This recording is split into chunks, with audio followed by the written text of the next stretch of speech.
Hello. I'm early. Hi. I've still not changed a blooming chalkboard. I don't think I can open up my software, change the chalkboard, save it, and everything within 2 minutes.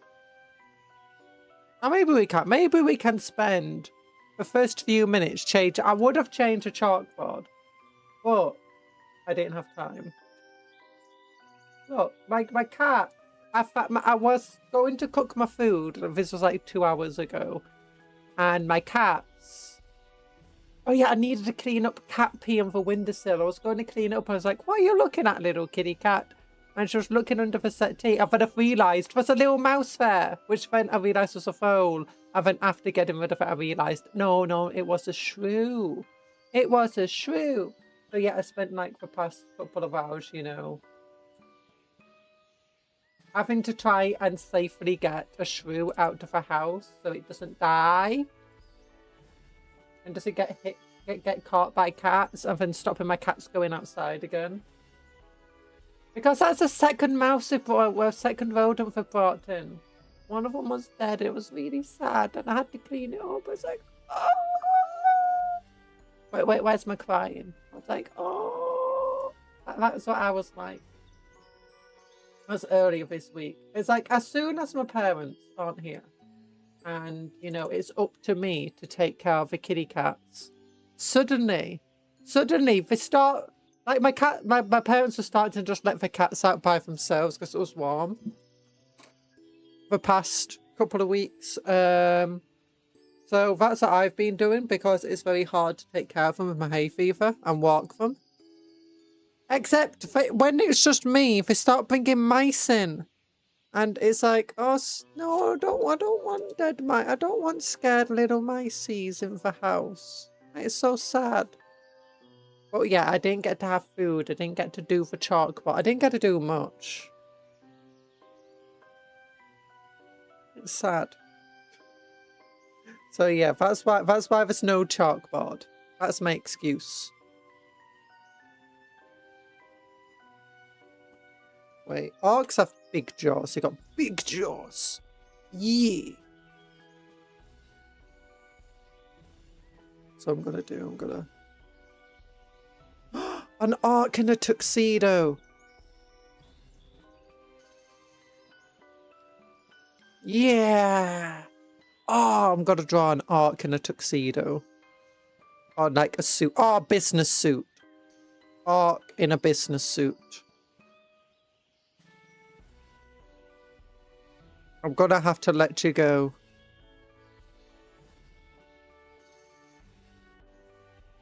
I'm sorry. Okay, what sort of suit? Oh, you know, businessmen. So many businessmen wear blue suits now. Like blue suits have come into massive fashion. This week's art is painted by Nurgle, but I know for a fact the sassy coupling was drawn by Cupcon. Cupcon equals Nurgle confirmed. No! Hi Anthony, hi Blair Boys, hi Officer Buckton Russell, how you all doing? I just realised, because you know blue suits are in vogue right now, especially with like wealthy business people and lawyers and stuff, I've realised blue is good for looting. It's a looters who wear blue, the Death Skulls. And we know this because, you know, we are Death Skulls. Also, just realised doing blue under this background is not great. I know, that's fine, actually.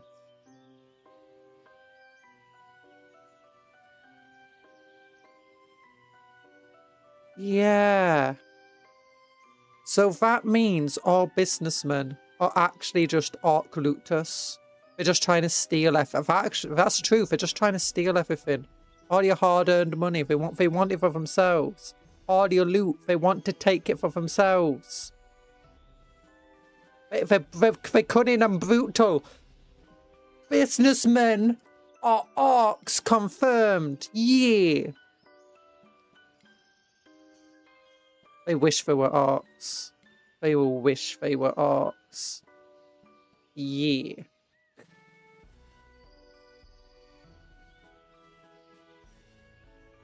Looting will continue until morale improves.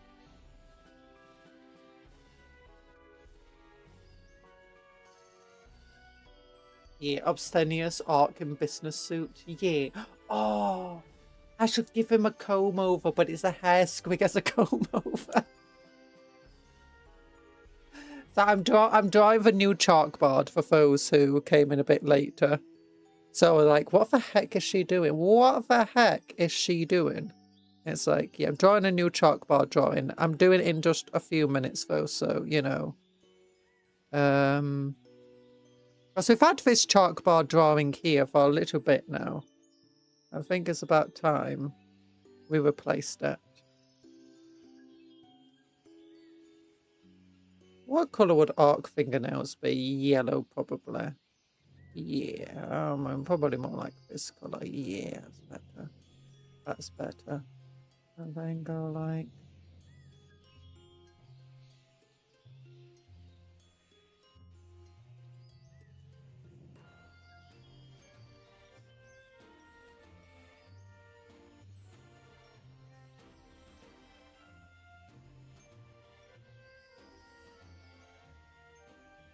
Hello, how's the foal situation? It's not a foal, it was a shrew. My cat, so the cat's brought in a mouse. Well, I was going to cook food, and then I realised, oh my gosh, while I'm heating up my pasta, I might as well clean up some trade cat offer. for windowsill. I get to what? You get a good grumpin. Yeek. So that happened. So yeah, I was going to do that. Then I looked at one of my cats and she was looking under the settee at something. So I was like, what are you looking at? Then I realised there was a mouse under there. Except then when I got a better look at it, I realised it was a foal. And then I realised after getting rid of it that I had mistaken the foals and what shrews looked like and swapped them around in my head. It was a shrew. It was a shrew. But yeah, so I spent like the entire my time I should have been eating food. You know, instead. What do orc faces look like? They don't have noses, do they? No, they don't have noses. They got like pig noses. Yeah. That was a mistake. I need to change how I'm drawing this.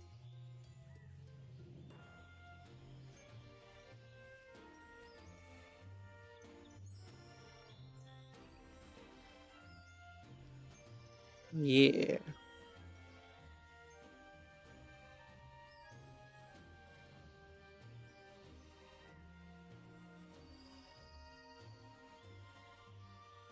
Control Z. Yeah. Oh, that looks like an orky face. Now that's...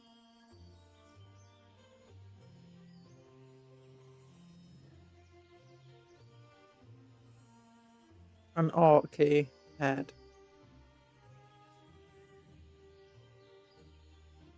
And then I need more green just to go into here, you know. Yeah. And I need a tusk.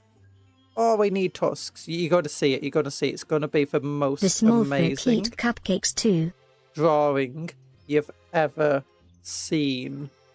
And by that, I mean it's probably not going to be very good. But, you know, love the idea of Kundra's house being constantly invaded by small rodents and mammals of all sizes.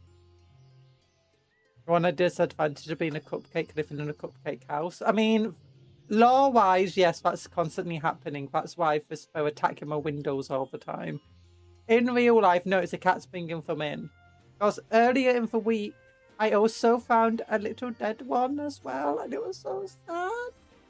And I wanted to cry, and I was upset. And oh, I think it was dead. It might have just been unconscious. I had to clean it up. But then, so it's my cats bringing them in. Except my cats have never brought them in before. It's like even in the weeks coming up to like me having to take care of the cat. So either they're not getting enough food from me, which could always be the case, or they think I'm not getting enough food. Or maybe if they're just worried because, like, my parents went away. So I might just stop them going out by themselves now because, honestly, they give you presents to get better. Mouses and small rodents are like love pretending to be dead to counter cats' aggression. Yeah.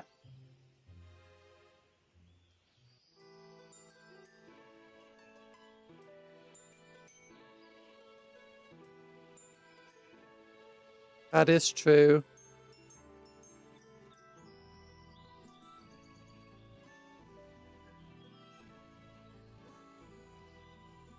That is very, very true. Also, after getting rid of a foe, my hay fever was just like super bad, which is why I sound super croaky. And why I need to keep Puff coughing word of the day. Kimcom. I saw 2 chickens today. I gave them some bread. Then they tried stealing my croissant. I tried stealing your croissant! Your croissant! I got to wait for my Coke Zero to chill. Yummy. Oh, nice. You got some cola. I'm gonna have to pour myself some cola soon as well.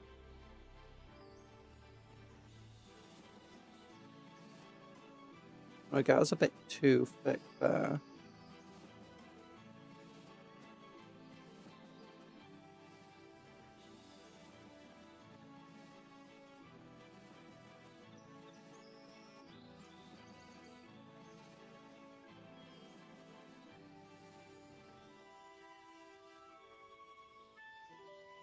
Trade offer. You get crumped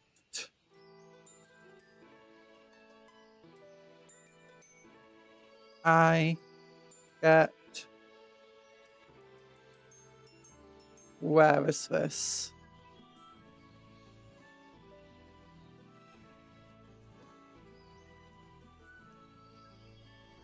Wow. There we go. There we go. Oh wait, I've not given him a little tie or anything. Okay, we need to give him a little tie. It's like, you've got to see it. It's got to be amazing. You're going to love it, hopefully. We'll give him a little red tie. Yeah, red ties are in, right? Actually, no, red has like was one of the most politically affiliated ties. Well, he's affiliated with a Wastaka Wa, you know. That's what he's affiliated with.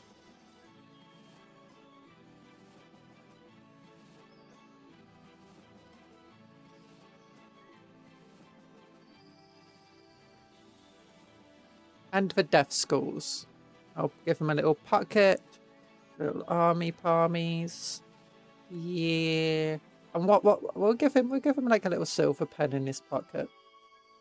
Oh, yeah. Ooh, there we go. Okay, now I save it. And you got to see it. Save as PNG. Not JMP. PNG. Datex 2. Save. Yes, here we go. Click yes, and... Oh my gosh, you can barely read it. Trade offer. You get crumped.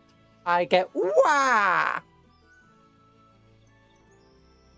Sorry, yeah, that's what I was just better for you. Honestly, it's hard to draw it because I'm having to reach around my microphone. Conjurer, so here we go. It's 40 degrees C in Paris. I don't know how bit hot it's here. I think it's like 30 degrees. It's been ridiculously warm. What's a cupcake? I was drawing this thing because I didn't have time before the stream to actually draw it.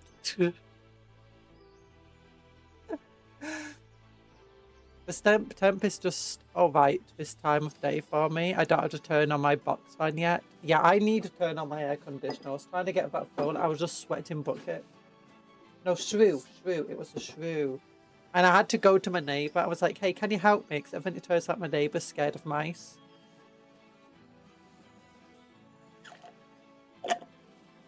And then I'm like, oh yeah, that's why I hired Talent.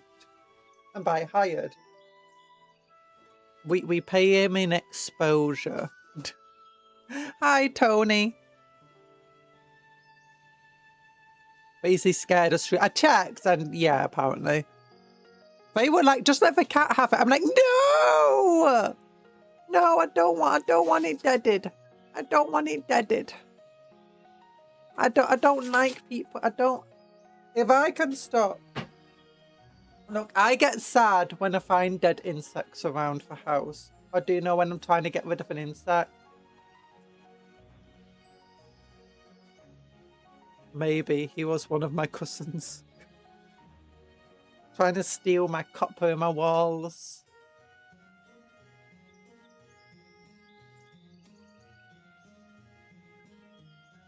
There we go. There we go. I'm getting my gloves on now. Oh yeah, I can show you. I did finally finish the kill rig like yesterday after the stream. My gosh, it took forever to finish. I did do some kit bashing on it though. I did do some editing. So here it. Oh gosh, what broke off? Something broke off. I felt it. Oh, it was a hand. The hand fell off. So yeah. So here he is. He sits back here. I've decided to put him on the base, but if you look at him, look. Oh yeah, I need to put green stuff on his arm where it connects to the big old Gatling. He's got a Gatlinger. I called it the Psycho Blaster. Oh, well, I'd call it the Psycho Gatling, but turns out Wastak already passed that name. It also gave him a chainsword, and I put his little tower here where the driver's thing originally was. I cut it away. I cut it away every day. And also, look at this. We got the lobber up here. This is like not a rocket launcher. This is like a grappling hook. It smashes into something and then it comes back. So it's meant to like grapple into a monster and like take you closer to a monster. I wanted to put these on normal basis and then put like other beast snagger boys on here, but then the arms, it's just too low down. If we put them on a base, it would just be constantly pushing them off the floor. So yeah, it turns out I'd have to do a lot more kit bashing than I was willing to do on it. And I did put a mouth in its, not a mouth, a hand in its mouth, a spare hand for my... And yeah, he sits just here. He sits perfectly fair. And all of these things can just come off. It's white tacked to the base, so it can come off the base. Like this comes off, this bit comes off. So it's got to be nice and easy to paint-ish. And when it comes off the base, you can see this white tack here. It's not glued to the squig. It can just clip off the squig. Your neighbour is so fair. I wouldn't bother either if my neighbour with 2 unemployed cats was asking me to deal with a cat job problem. No, my neighbours did try to help me though. And they did to some extent. The main thing is it was like going under the chairs and stuff. It's like if you're trying to get like a cat, a shrew, or whatever, if you scare it like under the chairs, it's going to get moved. It's going to move, and you don't want to crush it when you move the chair, especially because we've got these really heavy chairs that are hard to move. So it's got to run out from under the chair, and so you need like a second person to help you catch it. I love this Mammoth Squig model so much. Me too. Oh, so hi. I don't said hello properly so far. Hello, Talan. Hi, French Puff. Hi, Tony. Hi, Blair Boys. Hi, Mathis. Hi, Mera. Oh, hello, Mera. The thumbnail is Blood Raven. Are we finally secure our relics? No, the thumbnail is a Blood Angel. Not a Blood Raven. 2 different chapters. The Blood Angels are the vampire dudes. Oh, so hi, Officer Bucktud Russell. Hi, Anthony. And hi, Poseidon9. How are you all doing? I hope you're all doing well. trusting true survival instinct. I bet if he was cornered, he would have started boxing you. He did get cornered at one point, but then I couldn't, because it was under a radiator, I couldn't get the box. In the end, I did manage to get it outside, except when it went to the outside cat room thing, or the catio. Like we just opened up like the doors, so it would go outside by itself. But so I didn't want it just being in the garden, because one, the birds might get it, two, the cats might just go and get it again. So I managed to get it over the fence and into the park, where it was like amongst the hedges and brambles and stuff, where it's all nice. And it's true, so it uses echo location. It shouldn't be out of the open, it should be in those locations. Only 3 more weeks of calculus, then I'm on vacation. Yay! My fast site to buy Warhammer just opened, or EOI, for upcoming Battle Force and such. Early orders. Ooh. Ooh. I don't trust when sites do for early order things.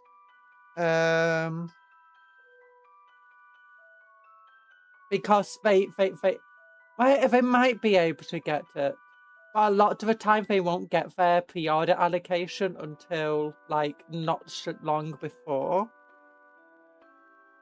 it's meant to go live. So sometimes if they get too many orders, it can result in from having to cancel it. If they'll just be like blaming GW. But really it's their fault. But I mean, it says it is. No, it's Monday. Yeah, they wouldn't have the allocations at all yet. They might get it on like late on Friday. It's just an expression of interest. I haven't put any money down or anything. Oh, okay, that's good. Okay, expression of interest. I've never seen those things. Actually, no, there's one store I buy from Jedi Archives that sometimes does that. Well, I don't think we call it expression of interest.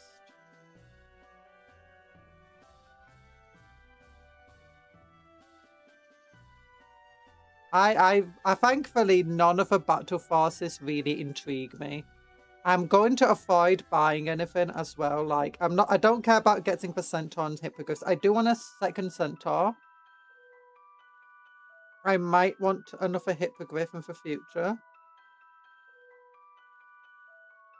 Yeah, I have 2. Because the 2 came in for battle force, didn't it?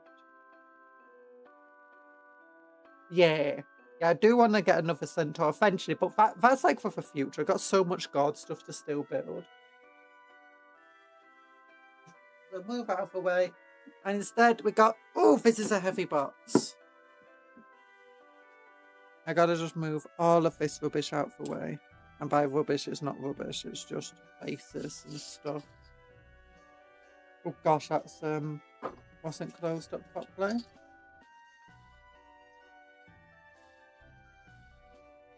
I definitely get to the Horus Heresy Force. I'm mildly interested in the Horus Heresy Force. But I think I'm going to use the Assault Marines, some of the Mark II Assault Marines. Oh, it's here. It's so big. It doesn't fit on screen. Even if like phase is as high as it can go. Does it fit on screen? No. See, Blood Angel.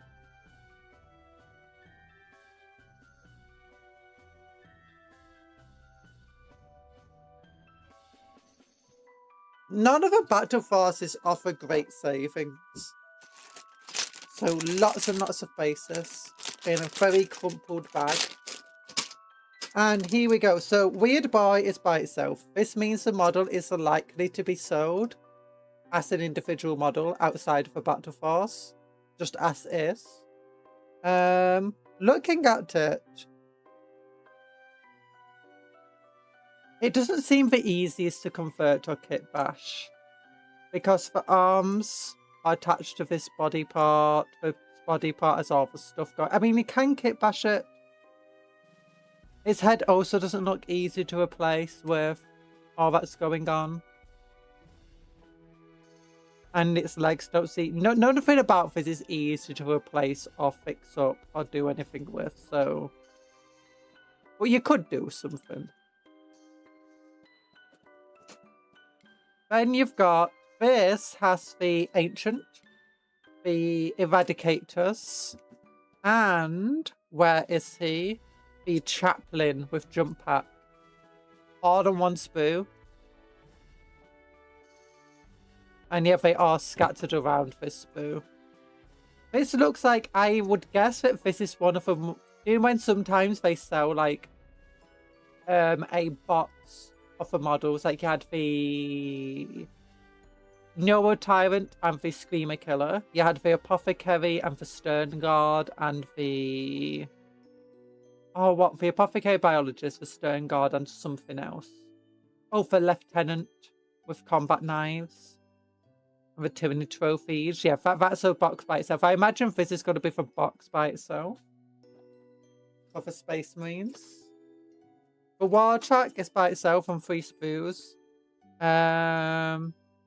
Again, not the easiest looking thing to kit bash. I imagine it's going to be sold as is. When they do sell a separate thing. Especially with how this space is. Because if you look at like this, the only thing that makes me think that this might not be sold by itself is the fact that those 2 bits aren't separate. This one, the 2 bits are separate, allowing them to put it into a small box if they want to. So you can just break it, and it's in 3 small chunks. Hi, Nano Fate! How you doing? What is inside a full-scale gobbo? Yeah! Oh, I wish it was a full-scale gobbo. Just a live goblin.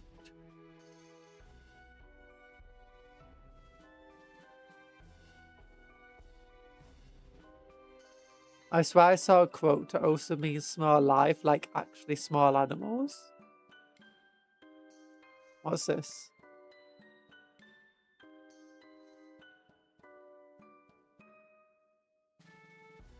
I don't know why, where I got the small folk being rodents and other small life forms from. Probably a European thing or something. You guys are so fascinated with small things, showing their descendants. I have no idea what that's on about. Small folks are things like gnomes and fairies. European loves them. Gnomes and fairies didn't always used to be small. Fairies especially used to be like goblins. And goblins were like they range from child size to like full adult size, but often like skinny and scrawny and wild. And often they probably were inspired by like wild people. So yeah. And wild children. Cupcakes are too irresistible to small folk, rodents or fairies. They'd eat them too. No, don't eat us. So, let's look. The heads look like they'll be able to be replaced easily if we just cut off the little things here. Where's the rocket? What's in the Armageddon box, Conjurer? What's in the Armageddon box? Armageddon! It's we're going through for Armageddons, the things of the Armageddon box. We got the Chaplain and the Ancient, and these are the Eradicators if Heavy Bolters. Space Marine things. This is an Ork weird boy, a psychic Ork. I like his base though. His tactical rock. And this is the war track. You can tell because it's got tracks. But yeah, the guy in the back, not easiest to convert. You're going to have to really cut and file down the arm if you want to replace it.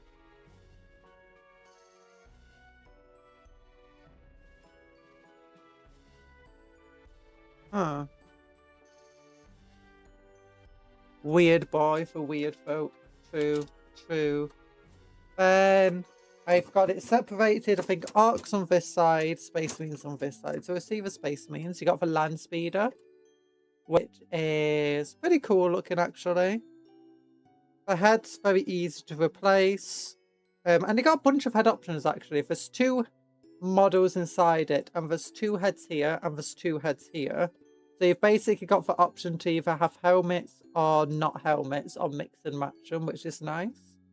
This is going to be sold by itself outside of Armageddon. It's got the assault cannon, the multi-melter, the heavy flamer. Oh, that looks more like a pyroblast than just a standard heavy flamer. It's got its tactical rock. But you can always replace with a flying stand if you've got a flying stand around.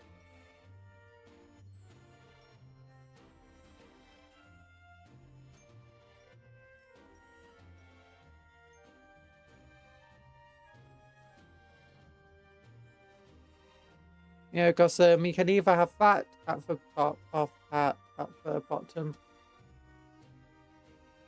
Which is nice.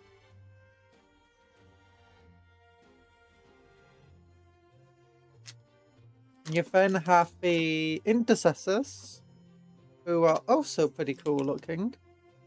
Again, relatively easy to convert and kit bash from. I don't know why they made the Space Marine so easy to convert and kit bash with like other kits and for Orks. I'm reversed on my bed with my head closer to the ceiling fan for cooling. Yay. My cat would usually be at my feet but is now at my shoulder rest. Today is good. Today is good. Aww. Yeah, my cat really likes warmth, even in this heat, so she likes to curl up close, like on top of you. It's like, it's too warm. It's too warm. It's like, no, I'm not warm enough. Get cuddles. I'm like, no. So if we look, like, we got lots of arms and stuff, but if you look, it's basically a very flat connection. All you need to do is just cut off the parts that they insert into, and you can just start replacing them with other arms. The same goes with the head. You can just cut off this little insert and remove the head around and whatever, or replace the head with the other head options you've got. So, yeah. Intercessors. Well, I've got standard bolt rifles, nothing special. There's a grenade launcher here. The sergeant has a bolt pistol and a combat knife. And he can have a chainsword. There's no plasma pistols in here for him though. 1, 2, 3, 4, 5, 6, 7, 8, 9, 10. So yeah, you got a few different options for the bolt rifles. You got 10 bolt rifles in here. You have 2 grenade launchers. Is it just 1 grenade launcher? Looks like there's just 1 grenade launcher option, which is a bit meh. Because I think at squads of 10, you can have 2 grenade launchers normally. So it's a bit weird if they only include 1 in the box.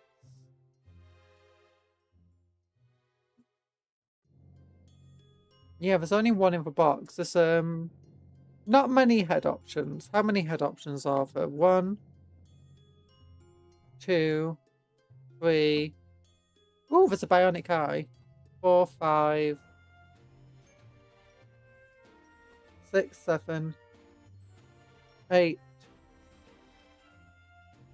9, 10. I feel like I'm missing something.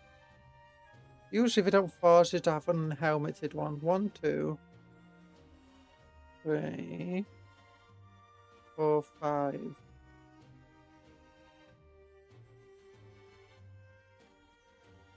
6, 7, 8, 9, 10. Oh, where's the 11th head? There should be 11 heads. Exclamation mark say. Exclamation mark say. Big guy. Use a say to get her attention. The old girl is in her own head. Sorry about this. Is everything of Armageddon push fit? Yeah, it is push fit. Hi, big guy. Everything is push fit to the Armageddon box. It's basically just a really big starter set. So this is meant to be more for someone getting into the hobby for the first time. It's meant to be a self-contained game. So you can just, you don't need any glue. You theoretically, you don't even need clippers. You can just twist them off, because that's what I used to do. I used to just twist model bits off.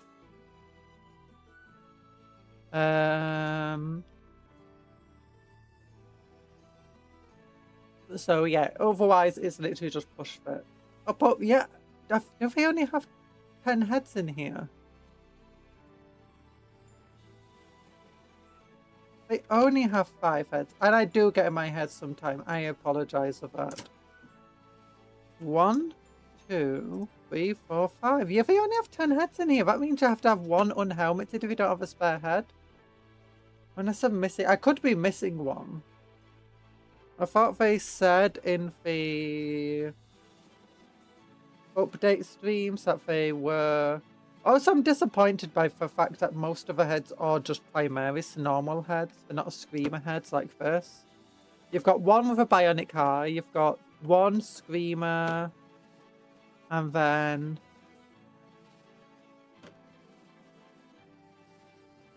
Yeah, you've only got 2 screamer helmets in here. Okay, that's a bit disappointing. You don't want to be push fit anymore, just assemble the minis as intended with strong glue. Then saw the limbs and head off and assemble again without push fit. No, you can ease, if you don't like the push fit, you can do what I do, just cut off all the push fit connections. That's all you need to do. Then you've got the Vanguard Veteran Squad here, and the Librarians with it. The Vanguard Veterans are probably most definitely going to have a separate release with a completely new kit. And the Eradicators probably are too. So we know that there's 5 Vanguard Veterans, and doesn't seem like there's a variety of weapon options for them. There's only 1 plasma pistol. But when it comes to head options, there's 3, 4, 5, 6, 7, 8. There's 8 head options for them.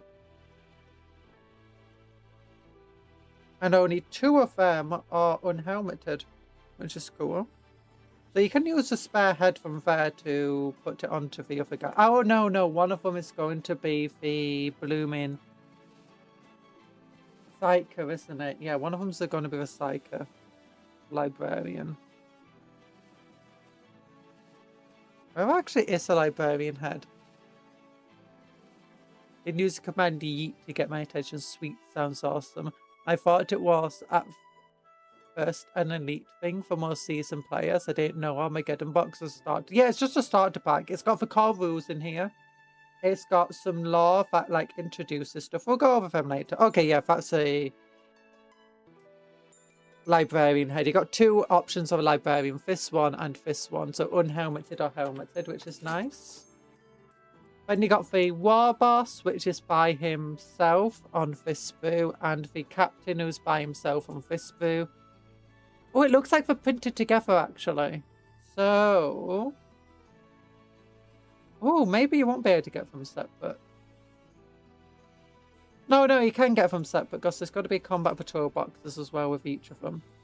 The Commander has 3 heads. It's got the head with the cool little brush, the mohawk, unhelmeted head, and then helmeted screamer head. The Orc War Boss has no options, which is hilariously bad. Not the easiest to kit bash either, as you know, half of its head is, its jaw is on this body part here, and the rest of its head's over here. They're not going to be easiest to kit bash and change. The Big Boss, the Banner Knob, and the Pain Boy are all on the same sprue. Again, none of them seem easy to kit bash. Like, there's a Big Boss arms and stuff here. You know, connected to the main torso. There's its head. The head looks like you could change it easily enough, at least.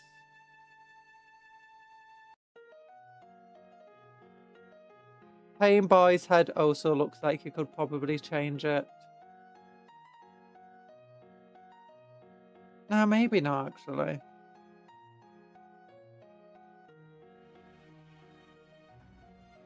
Oh, yeah. Not the easiest things to kit bash. I imagine this will probably be the sprue you can buy by itself afterwards.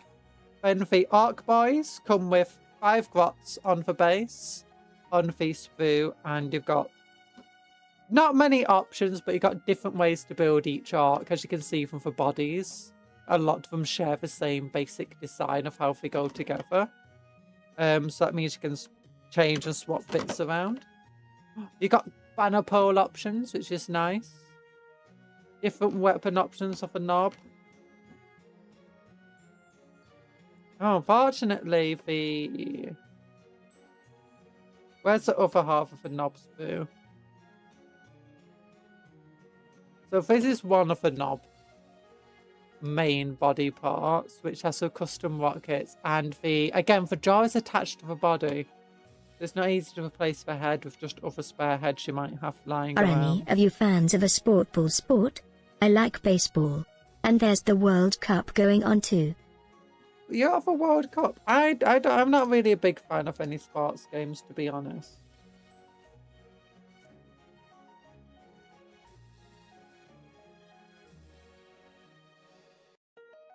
Is this sprue identical to this sprue?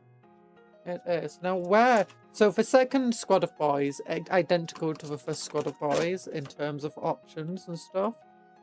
I'm trying to find the other... Oh, there's I think the custom blaster. Or maybe not.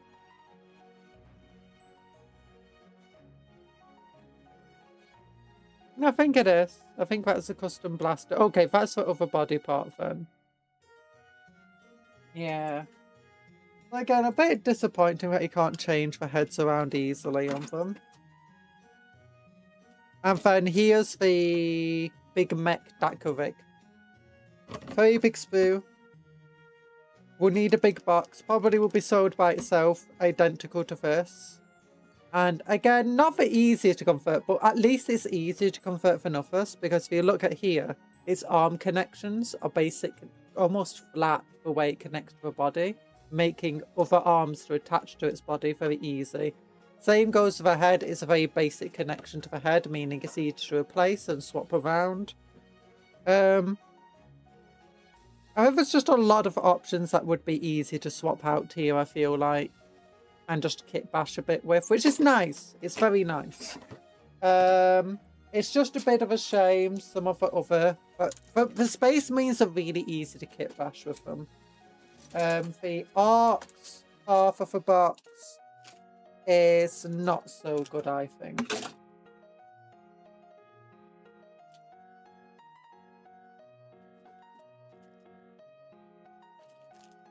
And bases, so War Track base, Land Speeder base, Dakovic base, and then this thing comes out, which I've already ripped. Oh yeah, here's your transfers, and it's the bottom of a box. And this thing I opened up, I've already ripped it once. Operation Imperator. Does it come with dice? I don't know if it actually comes with dice. 100 doesn't consider Warhammer 40k a sport. I mean, Blood Bowl, maybe. Oh, you can't see me now because this box is in the way. Just give me a moment. There we go. There we go. Here you go. Coming soon. The battle continues. Decide the fate of the city. Yeah, that's up now. You can start giving your battles over. So... just the instruction book. No one cares about the instruction book. Core rules are here. Relatively thin thing. And then these are actually, honestly, some pretty good data cards. They're pretty high quality. Out of all the data cards I've had, these are probably the highest quality feeling ones. Like the proper, like, tough. They're tough. They're the same as the ones online, pretty much.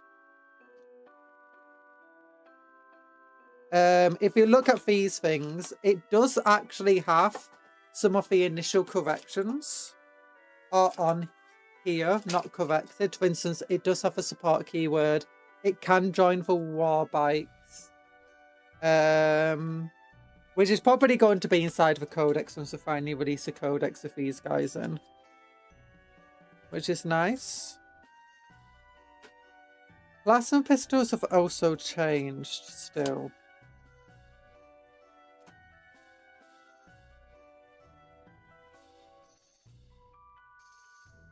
Yeah, there's only one grenade launcher in the box. It's just really weird. But yeah, plasma pistol D3 shots if you don't overcharge it. I'll turn that light off now. It's really weird. I don't understand why it's D3 shot. It feels like, why would you ever overcharge it? I don't think it includes dice or like a measuring stick though. Which is surprising. Usually these things do.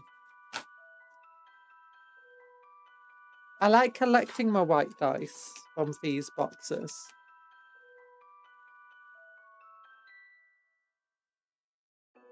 When she's constantly looking at competitive stats. It's not competitive, it's about how well it plays.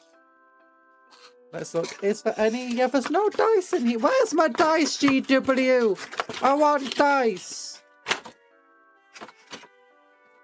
So yeah, this box already ripped there.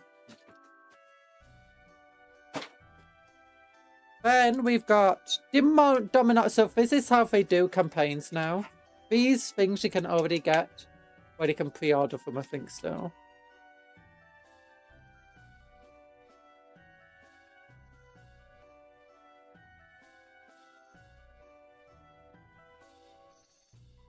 Age of Sigma is definitely a spot because it keeps balling over 40k. Nah, Blood Bowl is a spot. Don't, that one's a spot.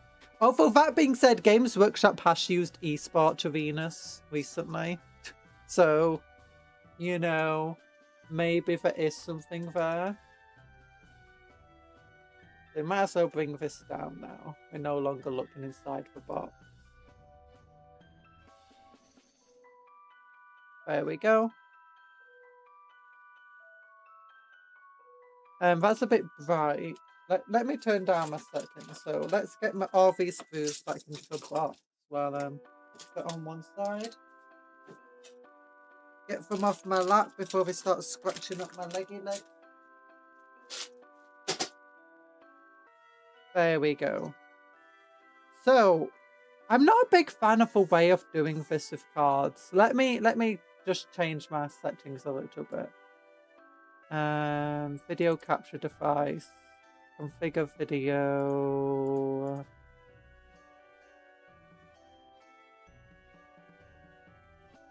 Okay, that's better. It's a bit dark now. But now you can actually see what these things have on them. So I'm not a big fan of doing cards instead of just having books. The books are much easier to handle and read. Rather than having to deal with this tiny little pamphlet. So you got agenda cards, you got briefing deck. So the following rules and deck will enable you and other players to fight for the fate. To fight for the fate of Armageddon. Get ready to fight over unique locations with new missions, earning glory and alliances and upgrades. Agenda achieving cards. So basically you got agenda cards for your different teams and stuff. You got preparing for campaign with the liberators, oppressors and raiders. You got start the campaign. A lot of this though basically just says figure it out for yourself. That's how it feels a bit with this. You can tell what cards are which based on. It will show you here. So when it's like trying to figure out what you need to do for upgrading your characters with, you got like your battle skill cards. One character gains scout. So this is like your rewards and stuff for completing objectives and stuff instead of before. You can make it random or you can choose them, whatever. Shadow Stalker, character gets stealth. So then you've got Battle Honors, which are for like... Oh, wait. Battle Skills are here. Then you've got Battle Honors, which are for like... I thought they were for units. Oh no, they are for characters. Which again, they're basically just different upgrades and stuff.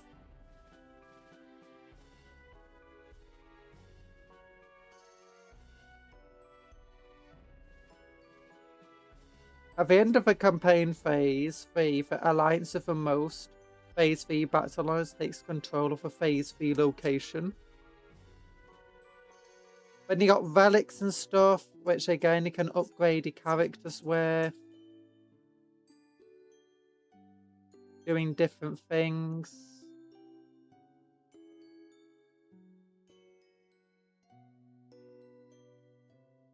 Some of them exclude epic heroes, some of them don't. Oh yeah, you got different raiders. So the way you got for your liberators, your raiders, and your other stuff, and your oppressors. So you got different relics for different factions in your, depending what team you joined effectively at the start of the campaign. Then you got your agendas. So you got your oppressors' agendas going into different phases of the campaign. Your liberators' agendas. Well, actually, these are agenda achieved, sorry. So these are like rewards you get. So if you achieved your agenda, at the end of campaign phase 1 and 2, shuffle the Raiders relic deck, then turn over a number of cards equal to the number of agendas achieved cards you have. Select one of the revealed relic cards to keep and return to the other deck. Yeah. That's basically what these cards are for. Then you've got, what are these things? Outcome. So you got your different outcomes. So how many points you got. What's your different outcomes? For like phase 1. Liberators, oppressors, raiders. Then phase 2. Again. Honestly, I feel like just the standard campaign was a lot simpler and a lot easier to do than using these cards. Especially when it's a campaign that's going over... Oh yeah, here we go. I got these things. Especially when it's a campaign going over multiple weeks. Or like multiple days. You don't want to be keeping track of cards. You can just write everything down in a single notebook. And you might as well just still do that as well. It's, I don't understand why they chose to use cards instead. That being said, I've never been a big fan of cards. Like, I don't like having to deal with data cards. I'd rather deal with the codex. I don't like having to deal with, it's like, what's the point of the data cards anyway, since they don't have your army rule written on them, they don't have everything else. If there's so much they don't have written on them, you're gonna need your codex anyway, but...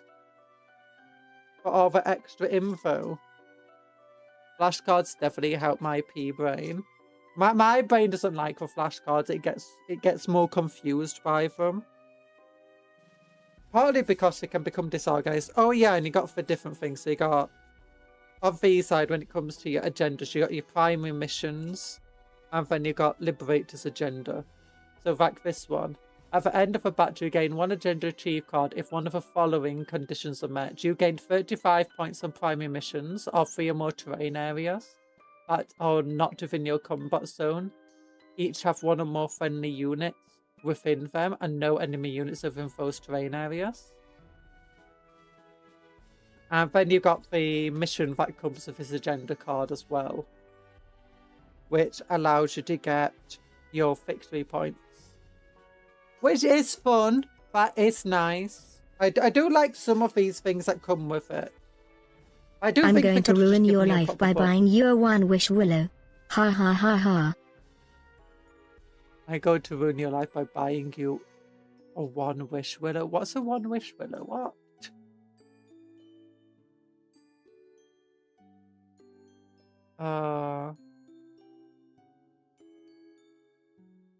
Flashcards. Card decks worked well with Gloomhaven. Yeah, I mean, maybe these are better than the codex, the campaign books. I hope they still do some campaign books because I enjoy campaign books. I enjoy the lore that comes with them. I mean, this one, here it is. So this is basically, this is the campaign. And this is the lore book that comes with it. That's what I'm saying at this point.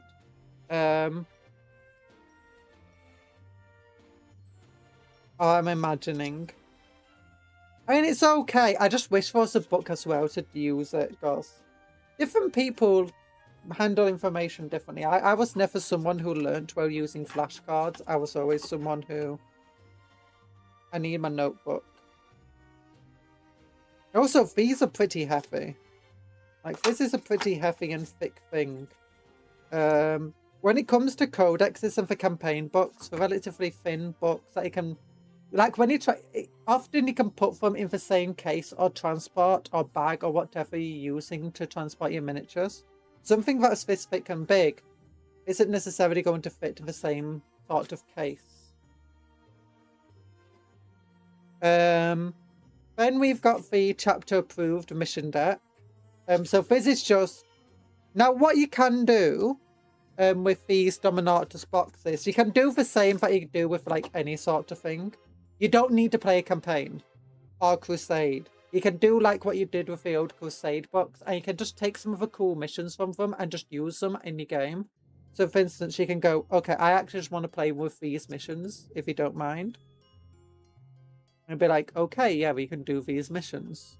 They're not the most fun and inventive missions though, like you control one or more objectives that your opponent controlled at the start of your turn. It's like the kind of boring missions, comparatively.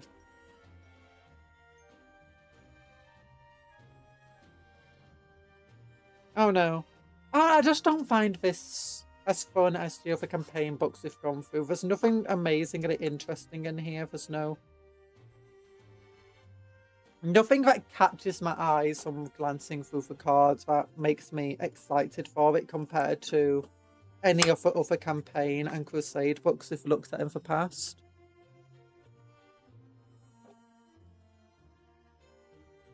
But anyway, yeah, chapter approved. You've got some cool stuff here. So introduction, chapter approved, gives you battles, give you and an opponent a way to play exciting, thematic and balanced games. Yeah. So deployment cards, fast disposition cards, primary. So this is just how you play normally. And we got twist cards. Yay. A chapter approved battle is raised by the following sequence. Muster armies. I don't like how it points you to the app to have to muster your armies. Especially the app often being wrong. The app has so many errors in it. It's like, what's the point? No. Just tell me. It will barely take up much more space than this. Determine your mission. Each person secretly chooses one fast disposition card available to them as determined by when you're mustering your armies. Also, I don't think the app actually tells you which ones you can use. I've not seen it anyway. Designer's note. So you got take and hold, disruption, purge foe, reconnaissance, priority, assets. Those are your 5 fast disposition type cards you can choose from. So you determine your deployment. You can choose to use twists if you want to. You create your battlefield 44 inches, not 48, by 60 inches. We recommend using the suggested battlefield layouts in the 40k app. Again, I don't like how it points you to the app to do everything. To do a lot of these things. The app is glitchy. It's not the nicest thing to use in the world.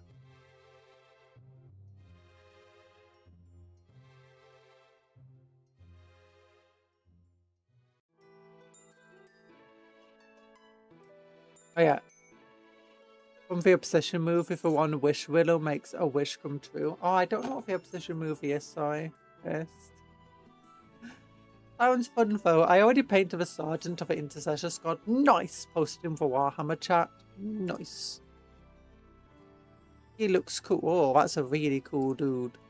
He's shiny and gold.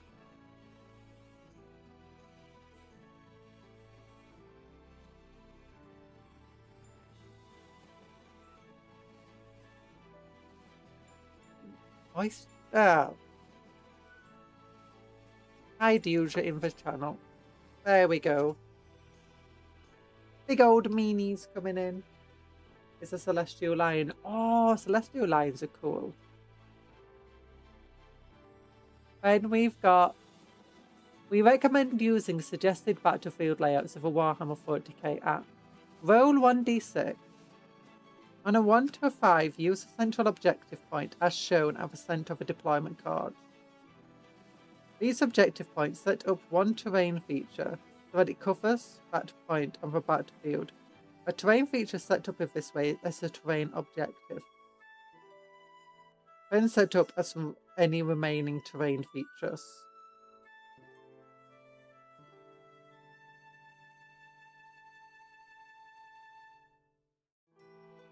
Okay. Determine attacker and defender, select secondary missions.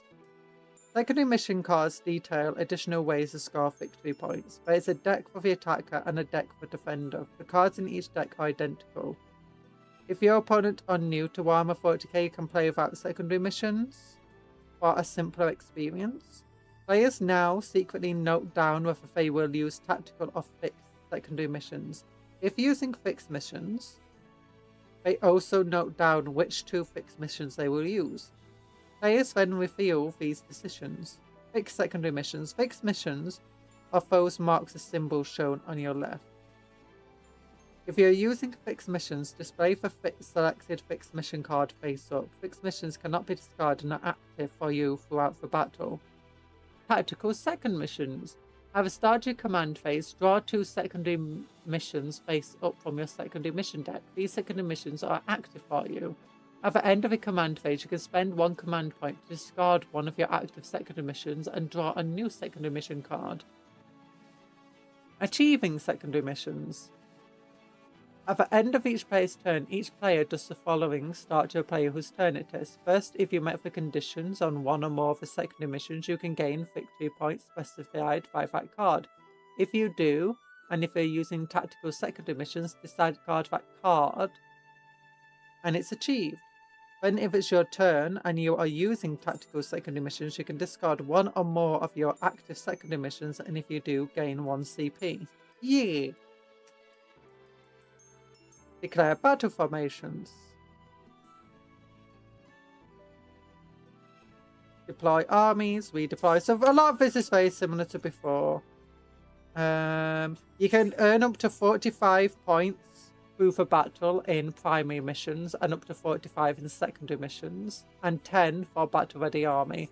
You can earn up to 15 primary and up to 15 secondary per battle round. Hi, Seredwin. How you doing? Attackers deployment so no man's land field territory. There we go. And we got tokens which we can pop out. These tokens are actually important for one of the force dispositions. And then we've got a lot of cards. So let's go through some of these cards. So you've got Battlefield Dominance, doing good. You're on a break at work. You're on a break! Nice! I hope you're enjoying your break. So these cards are designed so that you only need 1 pack of cards for a game. You don't need 1 for each person. So if you've both got for Take and Hold. Is it Take and Hold? Yeah, Take and Hold. Thing. You each take this card. These are both identicals, and it's just this is your objectives. If you're taking phone hold and you're up against this person, then you use this mission, and the same goes for your different opponents. And then you've got the Unstoppable Force. So that's if you're up against the Take and Hold. This is up if you're against someone with the same mission. And again, different types of objectives. Take and Hold is all about basically just trying to control objectives. You get victory points for controlling more objectives than your opponent. You get objectives for each objective that's not your home objective you control. And it depends though. So any battle round, second battle round, 5th battle round.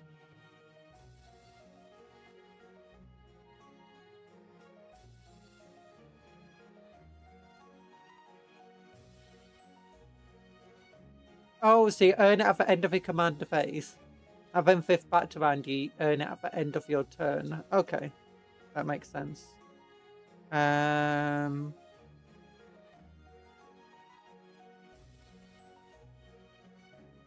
Yeah, as you can see, all of this is about controlling objectives. One or more enemy units start this turn within range of one or more objectives were destroyed this turn. Ooh, that's cool. So my knights will be able to pick the priority assets of Purge Foe. What fun things can I do? Purge Foe, I think, is this one. That's all about trying to destroy as many units as possible. You also earn it from objectives you control. So yeah, but basically, if you destroy more enemies than your opponent, if you control more objectives, if you've destroyed more, if for each enemy unit you've destroyed, or one or more any battle round. Second battle round onwards, you control more objectives. More enemy units were destroyed this turn than friendly units were destroyed of a previous turn. Now it does change depending on who you're up against. For instance, let's compare it to over here. So start of your turn, let's say you're going up against whatever this is. Select 1 to 3 enemy units that are on the battlefield and within range of objectives and are destroyed one or more friendly units in previous turn. If you cannot select one enemy unit that is on the battlefield until the start of the next command phase, those units are condemned. Oh, and then you have to destroy specifically condemned units. Okay. So you choose units that you want to destroy and you get victory points for destroying them. But you also get victory points in other ways too. Over here, against the reconnaissance one. Each time a friendly unit destroys a unit, that friendly unit becomes a consecration unit. At the end of your turn, for each of your consecration units, you can select one objective that has not been consecrated. If you do, place one operation marker within range of that objective. That objective is consecrated and can no longer, and that unit is no longer a consecration unit. So this one is basically, you're going to have to use these points. So this is if you're defender, that's if you're the attacker.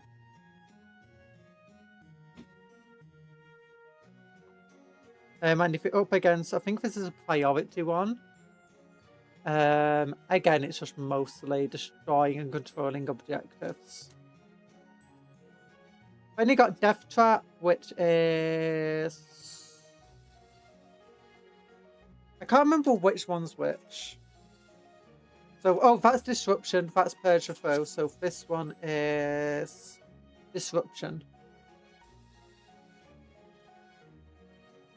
Okay, let's look at priority assets since you want to see priority assets. What do they do? I think priority assets were a bit different.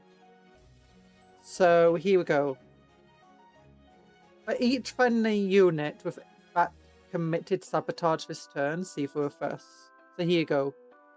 With priority assets, you want to be sabotaging the objective. So that's basically just go onto objective, perform an action. And it's in your shooting phase, and it's at the end of your turn.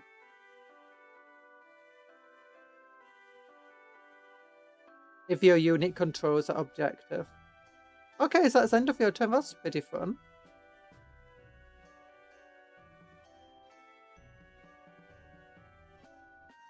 So you gain victory points for completing sabotage.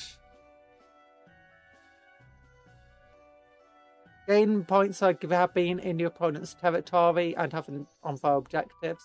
You control one or more objectives from the second battle round onwards. So again, most of it's got to be objective playing. But if each of the times still got sabotage going on. This one is performing vanguard operations if you're up against the reconnaissance dudes. Which is again...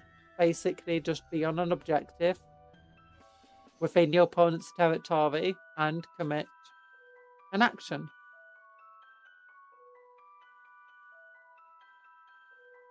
This one is produce sensor sweeps. One or more units that started a turn within range of one or more objectives are destroyed. Only one of your opponent's operation markers is done for battlefield. Oh yeah, so this one wants to put operation markers of a battlefield, so you're wanting to get rid of operation markers. And this one,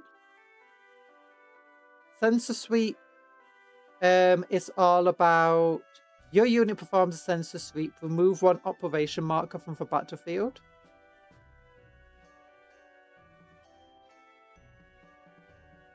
So this is all about trying to remove your enemy's operation markers if you're up against the disruption force.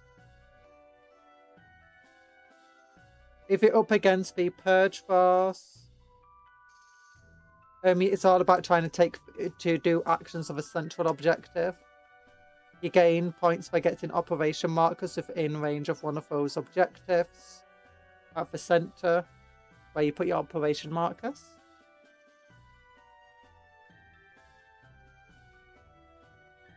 Yeah, so purge a foe is basically just killing different ways. This one is all about your priority actions is basically just perform different types of actions. There are some good interactions like disruption and sabotage, or what's it called, priority assets, work well together. Disruption itself is, as you can imagine, it's all about booby trapping things, putting operation markers down.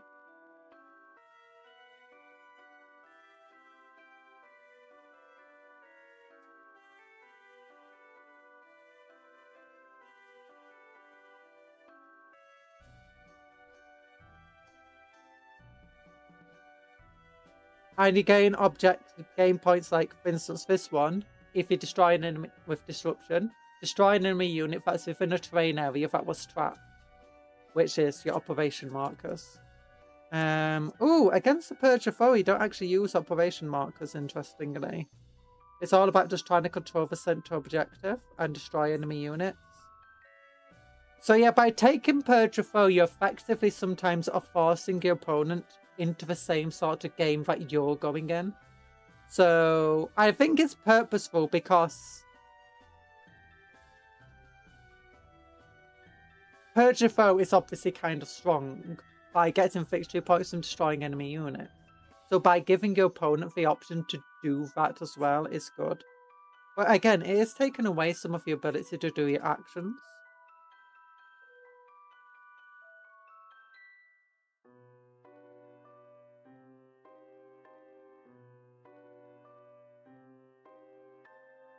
You control one or more central objectives and one or more expansion objectives. Oh, that's probably...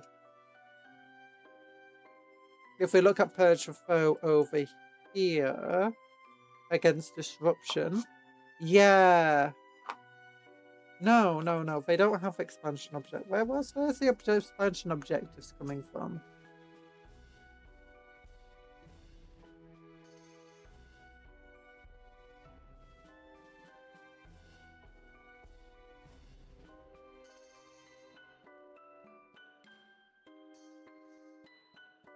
You control one or more central objectives and one or more expansion objectives. There's no extra points here. And if you're against the destruction, they're all about using condemned.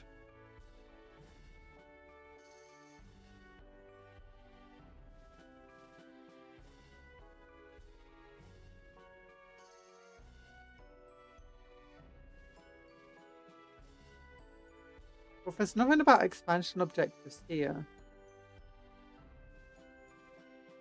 I have no idea what the objectives is referring to. I probably missed something somewhere.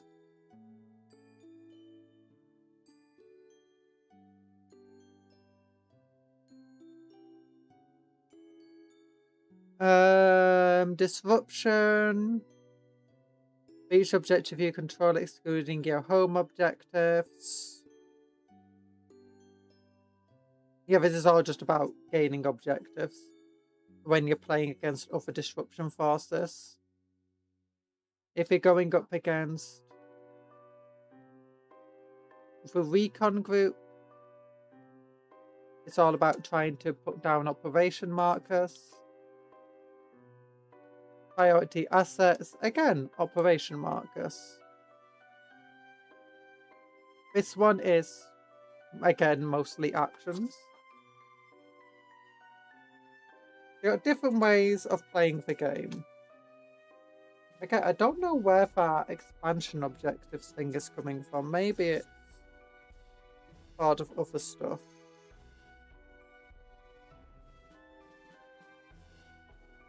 Maybe. Player, opponent, player, opponent. So, as you can see, if what I do take and hold, it's very basic. You don't need these cards here to tell you what you're doing because it tells you on these cards exactly like. It just shows you at the bottom which ones you're meant to be doing.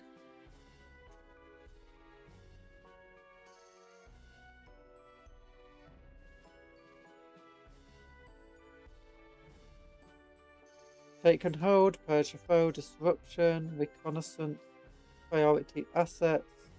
Oh wait, there's just multiple copies of them. Oh, because your opponent apparently wants the cards as well.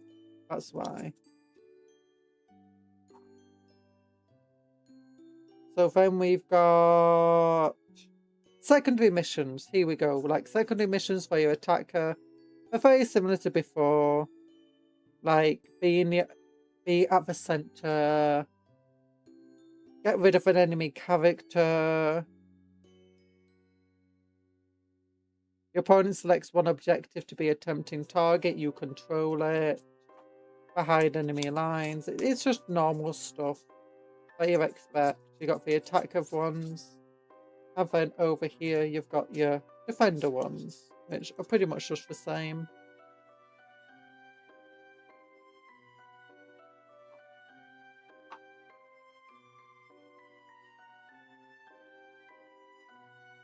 Then you've got your different mission layouts. Search and Destroy, Dawn of War, Hammer and Anvil, Crucible of Battle, Sweeping Engagement, Tipping Point.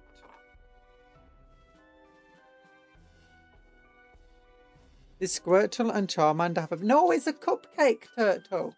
Cuptle is a little cupcake turtle, see? Actually, that's barely any better look of him. Yeah. Part cupcake, part turtle.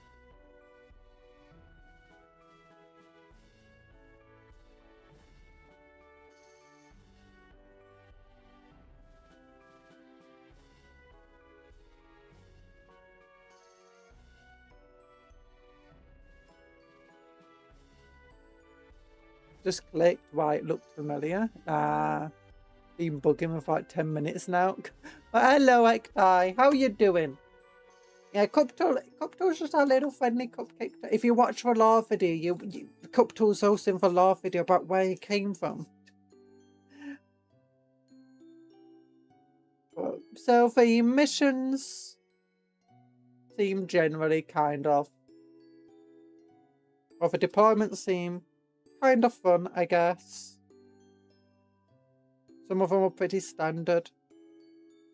So for a bit less standard, like that one is really good for melees. Venue twist. Night fighting. Each unit is not visible to enemy models unless they're within 18 inches, and you can't use indirect fire unless you're within 18 inches of it. So that's really bad against artillery armies. Oh well, bad for artillery armies.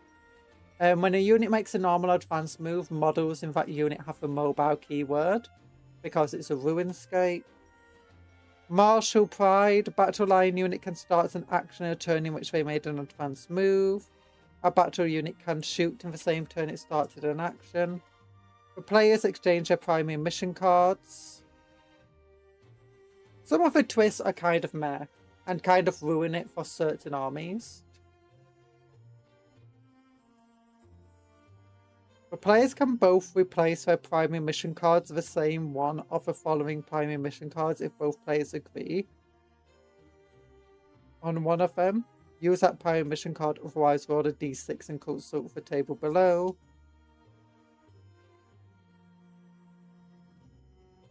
do not have a solid rule. I feel like I've missed what does the term mobile mean. Basic is the same as infantry when it comes to terrain.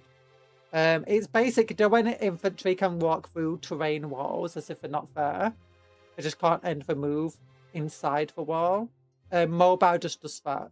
It's a way of giving somebody that rule in a keyword without also giving them the infantry, beast, or swarm keyword. Because obviously there's anti-infantry weapons and there's other stuff going on. You know torrent weapons should always have like... Oh, torrent weapons should always have anti-swarm 2+, I feel like. That would be hilarious. And beasts should always take, what's it called? Leadership tests. On 3d6, choose the 2 worst. Unless within 6 inches of a friendly non-beast unit.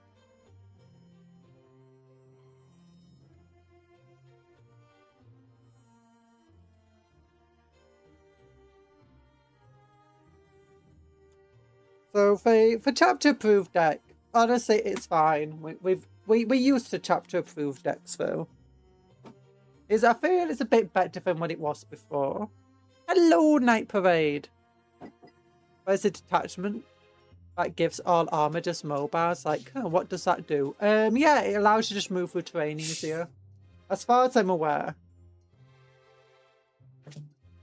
I'm just pouring myself a cola because I'm thirsty.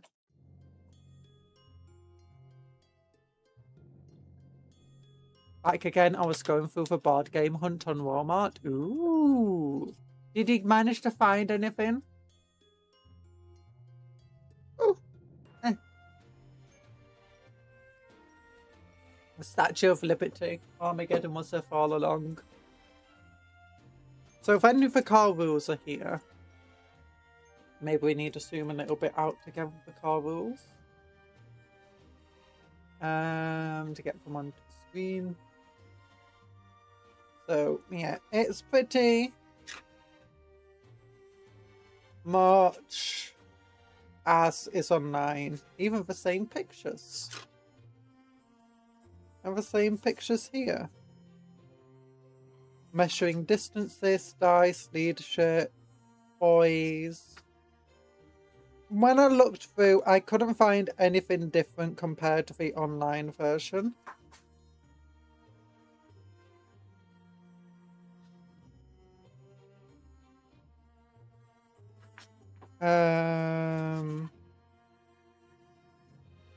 So yeah.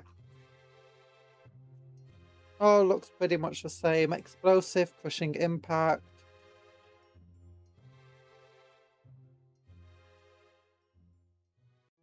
Let's look. If we can find terrain in here. Abilities, cleave, assault, blast, anti. Close quarters, deadly, devastating, deep strike, extra, feel no pain, fights first, hazardous, one-shot, pistols, heavy weapon, hover, ignore cover, indirect fire, lands, infiltrators.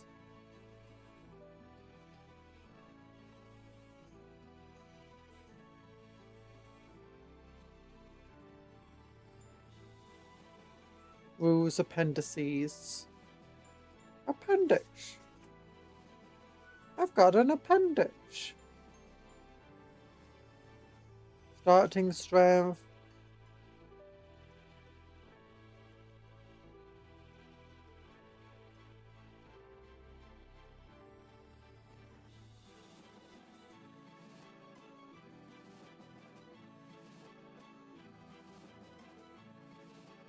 There we go. Power abilities, deep strike, leave, assault. Where's the terrain?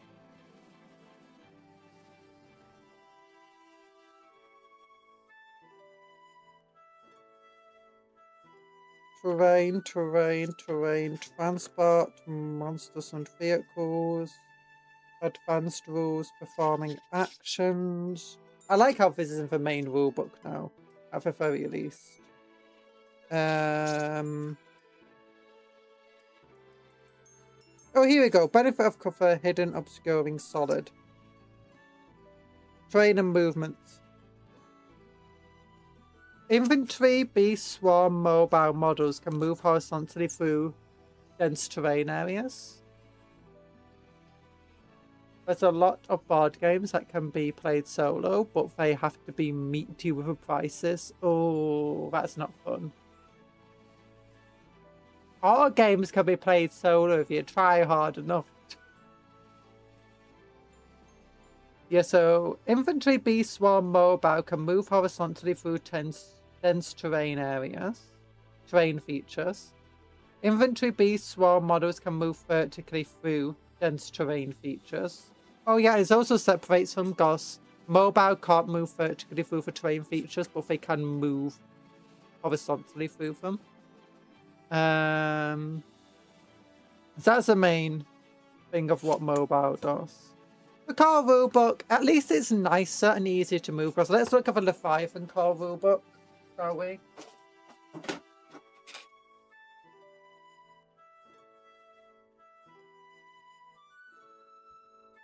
Oh, here we go. Leviathan core rulebook. A meaty lad. A meaty lad. There we go. Look at that. If any of you want to actually get to the core rules, here we go. All the way at the back.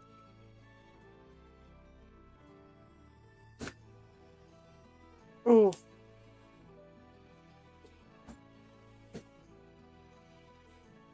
Core rules.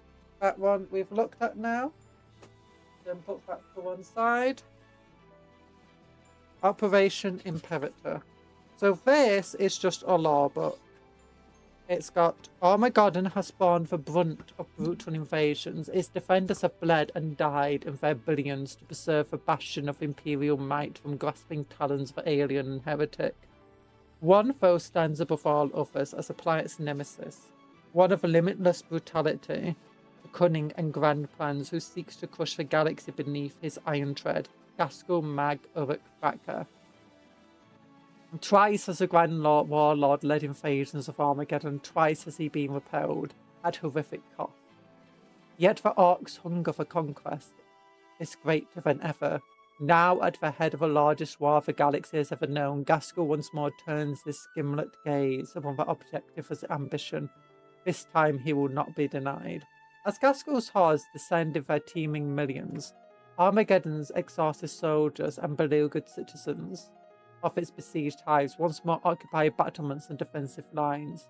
These outmatched defenders cling to the faith in the God Emperor, denying the inconceivable truth they face. Armageddon has fallen. So yeah, the old book. One thing to note is it's basically similar to the old one. It's got less information in each faction, but it does tell you about each faction in here. It's not telling you if they're on Armageddon or even what they're to be doing there.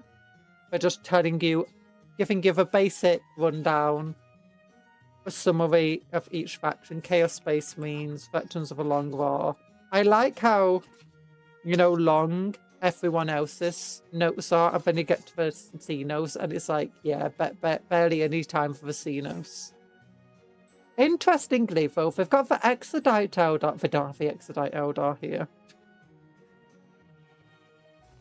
A bit hilarious if they did, though. Yeah, they don't even have the initial page talking about Xenos. Like, at least this one has, like, talking about Chaos Space Marines in general. But yeah, you got Adeptus Custodes, Imperial Agents, Imperial Knights, Astra Militarum, Adeptus Mechanicus with unique looking dude there, Adeptus Sororitas, some of the Space Marines. Black Templars don't even get a picture, neither do Grey Knights. What the heck? I demand a recount. Adeptus Astartes. It also doesn't go through like every chapter of Adeptus Astartes either. But talks about Chaos and the War. Not about what they're doing in the Armageddon. just in general, what is happening in the galaxy, effectively. Just very quick rundown of these last few pages. I'm about to be part ways with £50. I found a Monster Hunter board game on eBay. Get to me that for half price. Let's go. Let's go. Make sure it's not just for box, and make sure it's got everything in it. Because eBay can be a bit bad. Oh yeah, here we go. Here's the map of the Imperium at the moment, which is always interesting to look at. Oh, should I get out one of the old books? I think I got a Combat Patrol magazine that has the map of the Imperium in, don't I? As it was in the Leviathan book. Oh no, we could just open up the Leviathan book and look at the map of Imperium, see if anything's changed. Well, some stuff that's changed. So major war zones is this icon here. These are fortifications. Those symbols there are chapter planets. The cog symbols, like these little circles with spikes, are forge worlds. The Inquisitor symbols are notable worlds. The shields are night worlds, and these ones are Astra Militarum recruiting worlds, like incredibly important ones. It doesn't represent all of them, it just represents some of the most notable ones. So you got Badab over here is a notable world. While up here, Feyburn is apparently a really good recruiting world for a guardsman. Riser is a forge world, as we all know. It's not the same Riser as you have in Star Trek.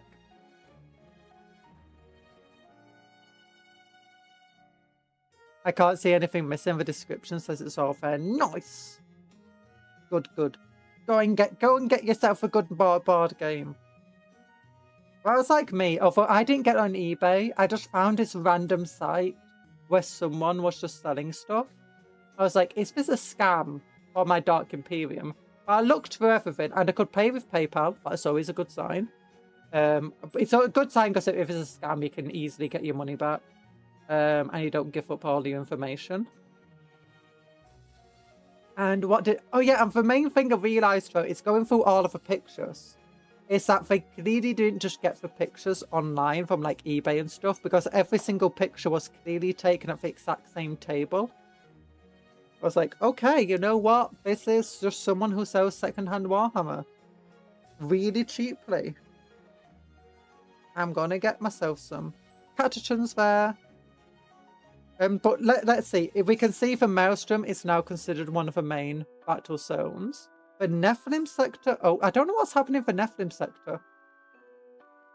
Obviously, you got the Eye of Terror and stuff. It's considered a massive battle zone. Agrippina is over there. And that's not considered part of a massive battle zone. Because, you know, they got beaten. The Iron Warriors got beaten so badly. It's hilarious. Terran Mars, Hydrafer, Saffron Monday is another fortress place. What else is there? Oh, you got the 500 Worlds campaign. Where's the 500 Worlds? Oh, here we go. 500 Worlds campaign against the Necrons is here. The Pariah Nexus is no longer considered. The Pariah Nexus I don't think is here anymore. I think that's something to note. Hydex anomaly, the Scourging Stars, the Shroud. So the Scourging Stars, isn't that the new Necron dude doing that? Actually, let's go with it. Let's open up our old Leviathan book and see if we can see any significant differences. Okay, I'm going to turn off my air conditioner now, because my legs are starting to get chilly. Because I'm wearing very short shorts. Who likes short shorts? I like short. Bastion Besieged. I realise I need to read more of this. I've not read fully through the Leviathan book. Because there's a lot about the Tyranids just eating everything in this book. Okay, wait a minute. It probably has an index, doesn't it? It doesn't have an Wait. Map. No, it does not have a map of the Imperium. Just that's a clock. Oh, here we go. Found it. I just randomly switched to it. So here we go. McCrag. Oh, McCrag is there. And Blackbeach is there. Ooh, that's interesting. Oh yeah, there it is. Same goes here. McCrag and Blackbeach. What's the Pariah Nexus? You got the Shroud and you got the Shroud down there. It's a Shroud with Pariah Nexus. I can't remember what's happening with that one. Also, for some reason, I remember McCrag being up here for some reason. No, it's down here. What the heck?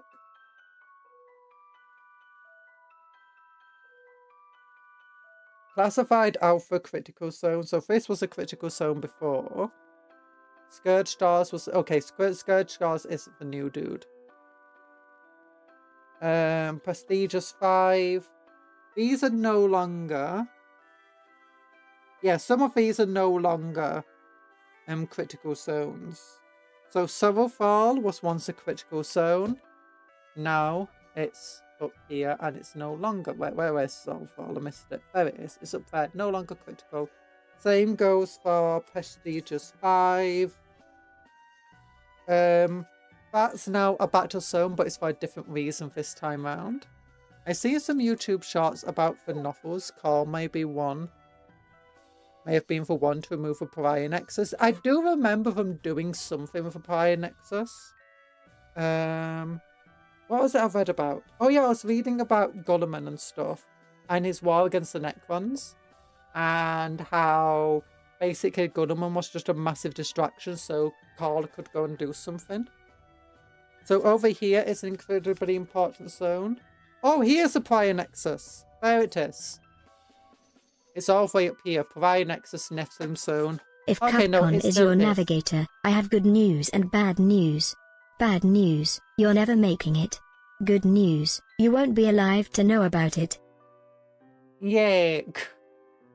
So the Nephilim anomaly. Is that just the Pariah Nexus? Yeah, so the Nephilim anomaly here is a Pariah Nexus. They just decided to give it a different name. Maybe to try and, you know, sell it down a little bit. So no, the Pariah Nexus is still going on. Maelstrom is still a critical zone. Actually, Maelstrom has become a critical zone. It didn't used to be. There's a few critical zones around for Maelstrom. I think that's to do with the... I can't remember. Thousand Suns or something. I was reading about them recently. Malfictus is again no longer a critical zone. These zones around for Maelstrom are no longer critical, but that one is.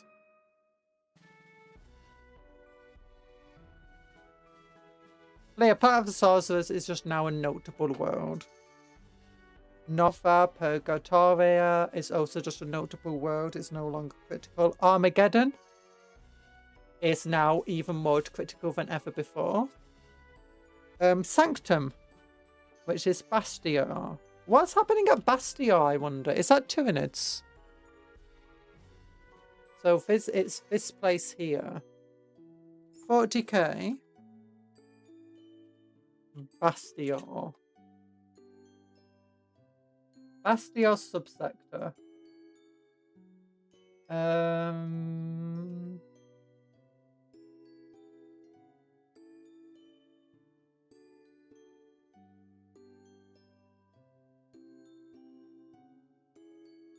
Right next to Sanctum, which was before critical location.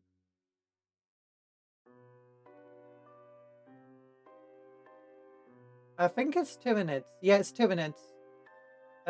One planet devoured by Tyranids, another planet devoured by Tyranids, another planet devoured by Tyranids.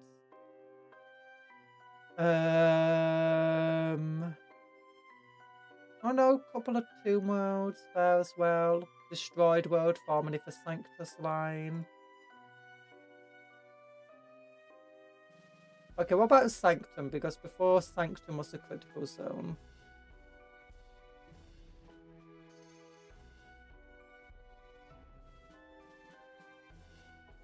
Okay, we don't have a word Sanctum there.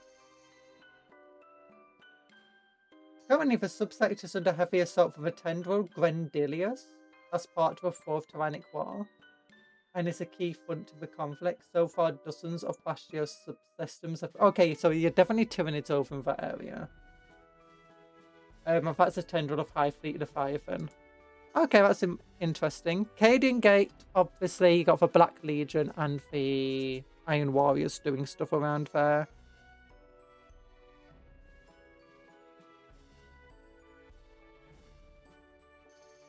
Wait, why is Cadia still listed as an Imperial Guard recruiting world? That's not right.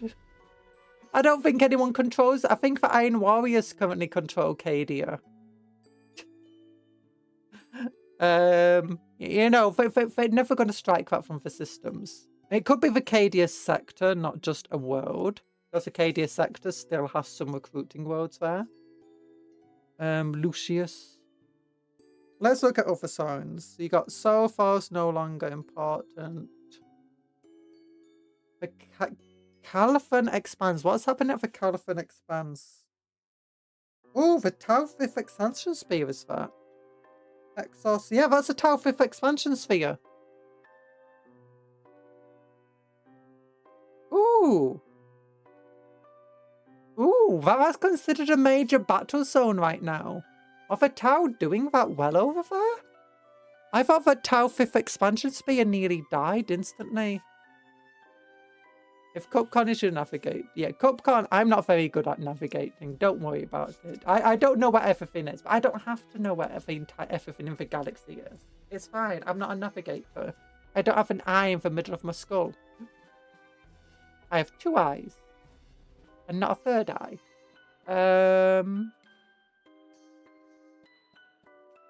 Yeah, Tau 5th expansion sphere. So this wasn't this one for one that like became extremely xenophobic.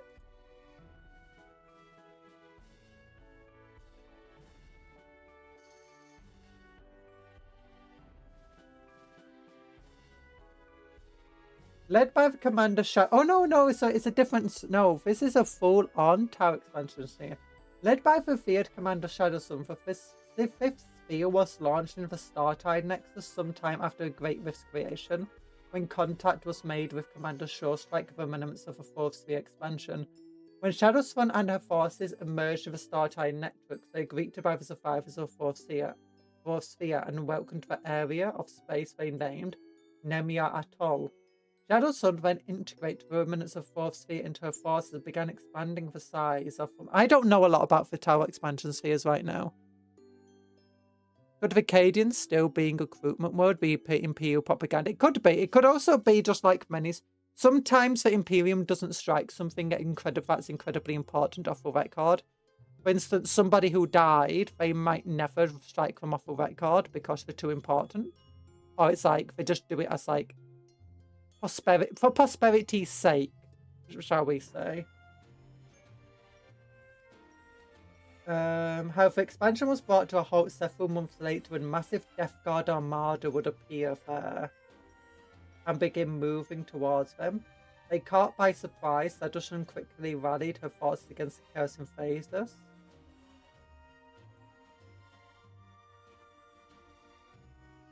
And they wanted to stop the Death Guard gaining access to the heartlands of the Tau. The 5th spheres continued on, battling for Orks as well as scattered Tyranid High Fleet remnants. Due to the calamity consuming the Imperium, the aftermath of the Great Rift formation, little has been seen of the Imperium.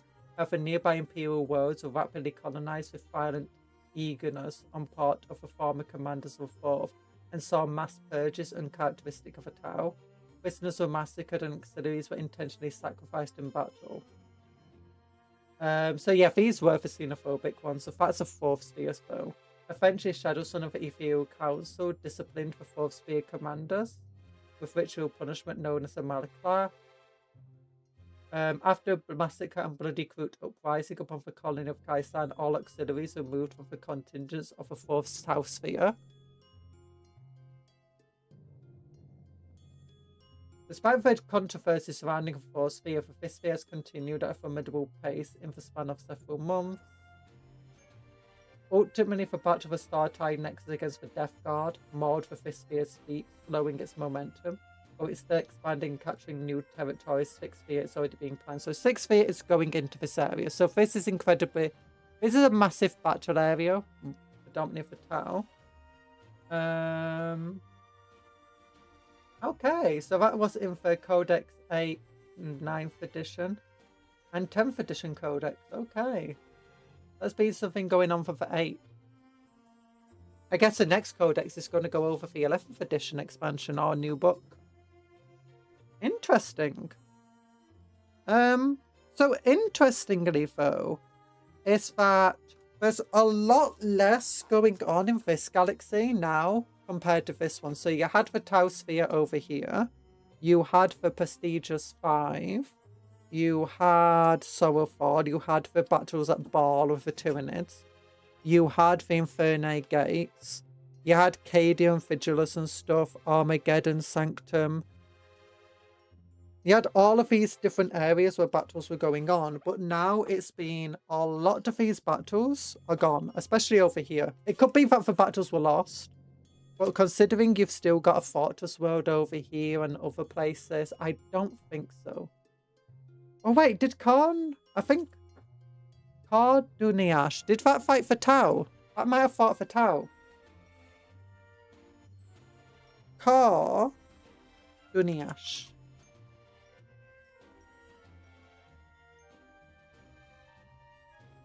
It's unfortunately very close to the Tau area of operations of the 5th Sphere as part of a... It was in part to protect the warp route from the Tau. But Imperial forces have engaged in the Kalanath Expanse campaign. Okay, Kalanath Expanse campaign. The Kalanath Expanse campaign was a multi-sided war fought for era Dompters. The conflict involved forces of Imperium, the Tau Empire's 5th expansion, Genestealer cults, and Orks. The campaign has degenerated into a 4-way battle that is ongoing with no end in sight. Okay. Interesting. Okay, so that's the state of the galaxy anyway. The Imperium seems to have recovered quite a bit since then. Although there's a number of serious wars we know about. We know that the Iron Warriors are pushing out here, and the Black Legion, although they're also fighting one another. We know that Orks are attacking Armageddon even stronger than before. The Tyranids are still coming over here. Stuff's happening at the Maelstrom. The Pariah Nexus is still ongoing. The 500 Worlds campaign is ongoing, but that's Imperium taking the fight to the enemy, and over here Imperium start to take the fight to the enemy. Interesting.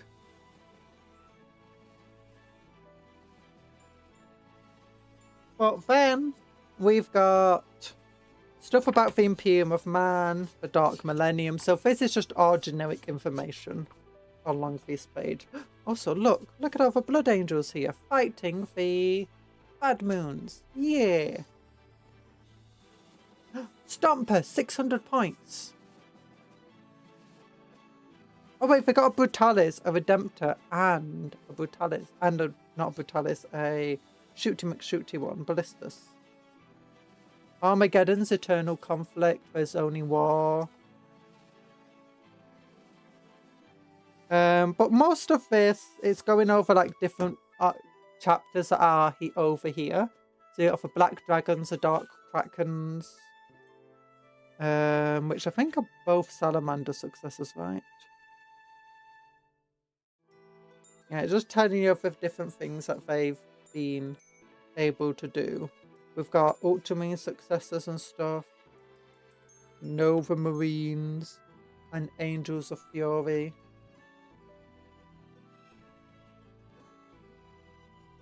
Fire Wastes are in different fights. So for Nevern Peninsula, the Deadlands. Ooh, cool art though.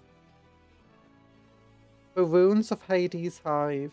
Oh my gosh, look at this cool Battle Fortress thing. My goodness.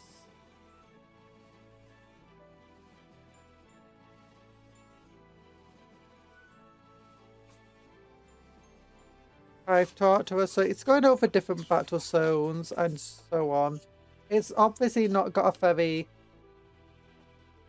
But the Imperium has managed to respond to Yarrick's call for aid. Operation Imperator is underway. Different, more random. I like how they're giving some note to just random Space Marine factions.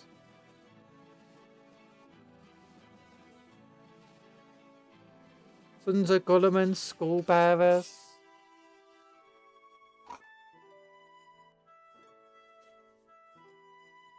Lots of people. And here's a map of how things are going on in Armageddon.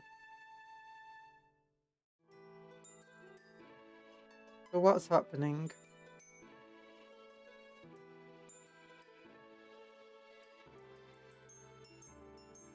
I think these symbols are telling us which hives have fallen. Because that's ruins, that's ruins. We know... What's it? Yeah, I think it's taught to us that's in Orc hands that we know of. Hell's Reach, I think, is being fought over, so is Hive and Furnace, and these ones are still bastions.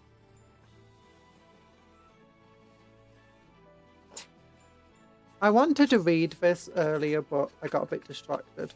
Oh, look, destroyed. Land Raider. 600 point Stomper. Good Cadias. Good Cadia. I'm rereading things. Oh my gosh, I'm sorry. What am I doing? Oh, here's... Oh, that's a cool shoulder pad. I want that shoulder pad. And we got... Oh my gosh, that Orc's about to get bonked. That Orc's about to get mega bonked. Oh, wait. Thunderhammer. Confirmed. Oh my gosh. That Orc's also about to get mega bonked. Look at that Marine just like... going for the top. Going for the top vote with a steel chair. Wait, is that the Emperor looking over from that giant skull? The Emperor looking over his angels about to tear apart these Orcs. That guy's just got to step on this Orc. Oh my goodness. Actually, no, I think it's part of the ruins and stuff, that skull. As you can see, he stood on some more ruins. Oh yeah, then it's going over the different Orcs over here. So I need a drink.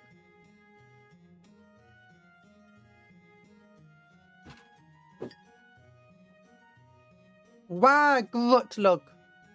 I like the different names. Like, look at this. War Scumlooter, War Drecknut, the Equatorial Tribes, Northern Peninsula, Gorsnick's Rippers, Grutlug, Grimscar, Gaskell, Blitztooth Stackertide, Wastacker Speedwar, War Bad Eye. So these, those guys are all incredibly important. Bad Eye is...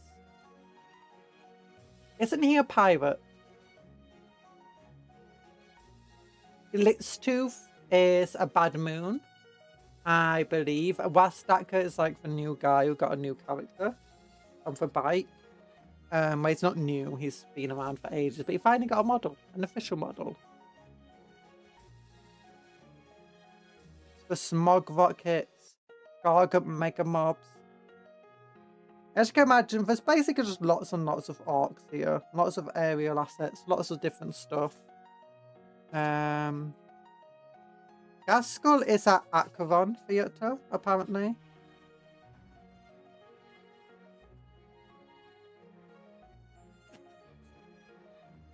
And if we look over what the Imperium has, the Order of Battle for Imperator, you got the Angels Eradicant, the Angels of Fury, the Black Dragons, the Black Guard, the Black Templars have brought a battle barge.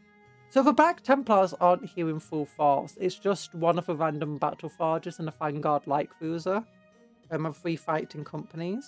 So they're not in as much force as they were in the previous war. Blood Angels have only 1 company here and just 1 strike cruiser, which is surprising.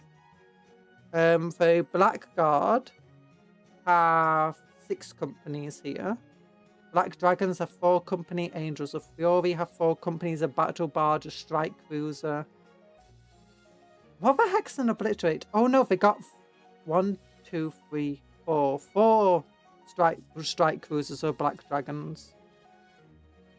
Oh, so this isn't saying it's got 1 strike cruiser, it's got multiple strike cruisers, okay. Yeah.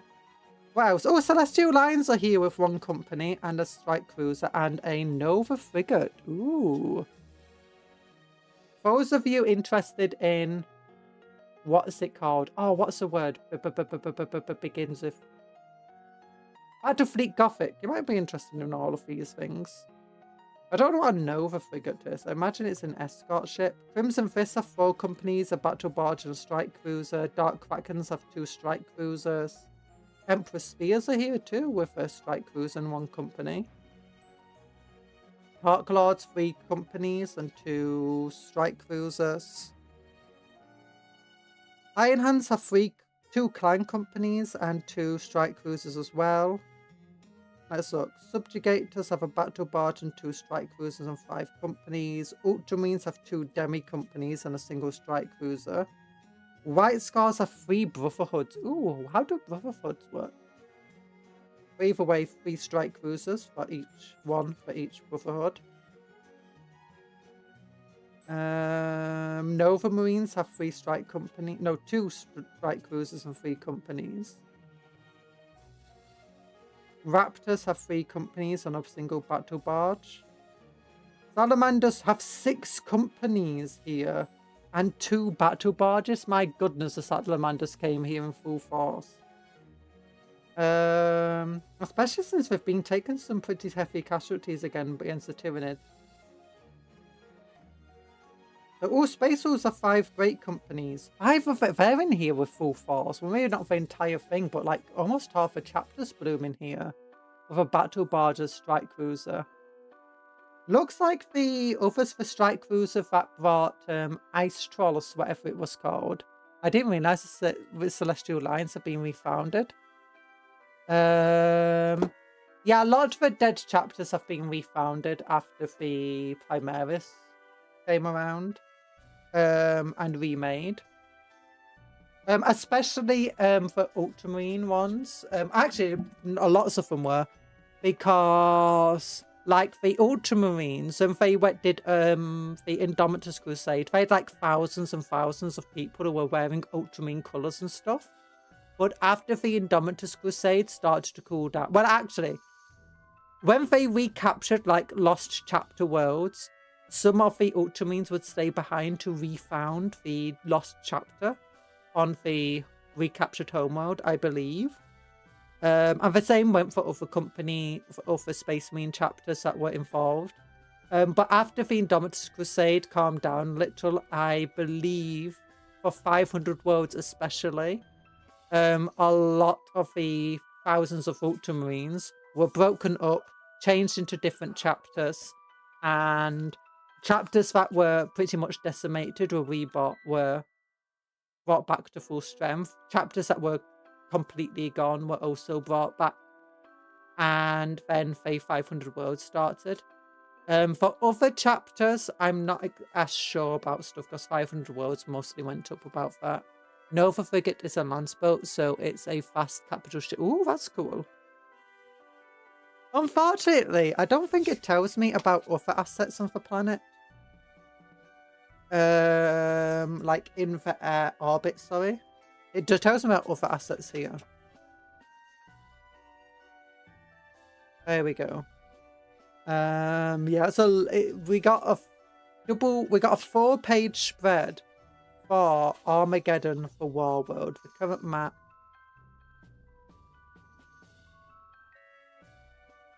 I knew some like the soul drinks had been brought back.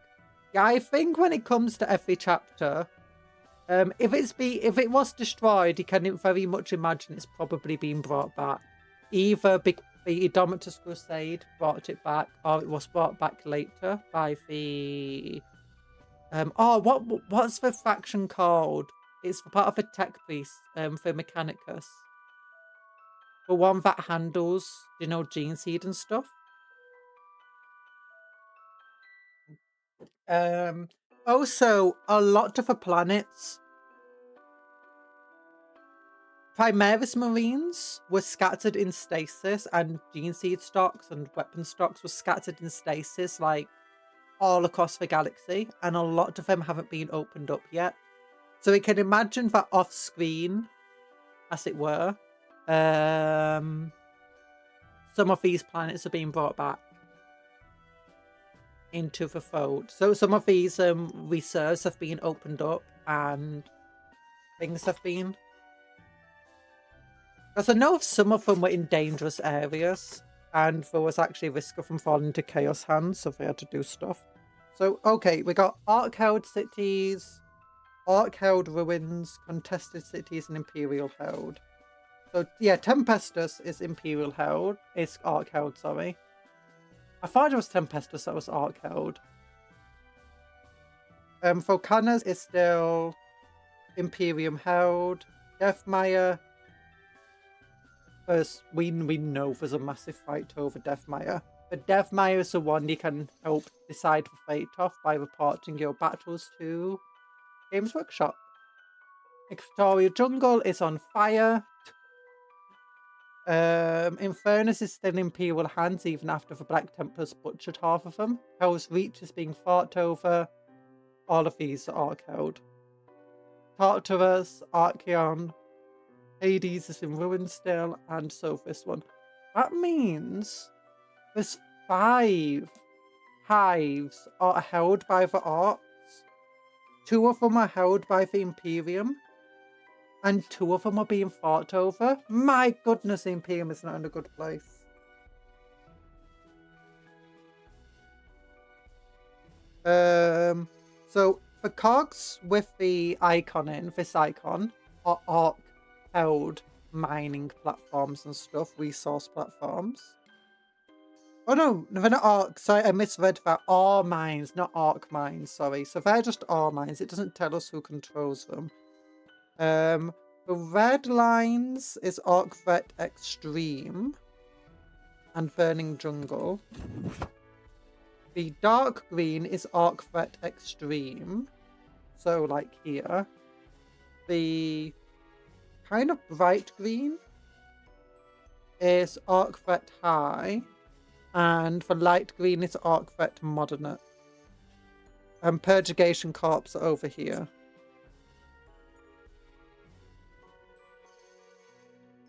I don't know what it means when it just shows it as red. I'm guessing, oh no, so these mines are an Imperial held then.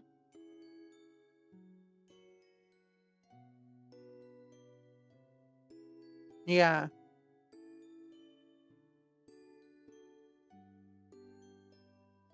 Water plants. Well, one of these water plants down here is owned by the Orks. I think they did a big battle for that at Warhammer World display. So this is interesting. I can see like the different force organizations of the different theaters over here. So they are fighting over different theaters. Like Acheron is being fought over. They've got the various strike forces and battle groups of Nova Marine Sons of Guilliman, the Black Templars and Salamanders. I wonder if what's his name is at Hell's Reach.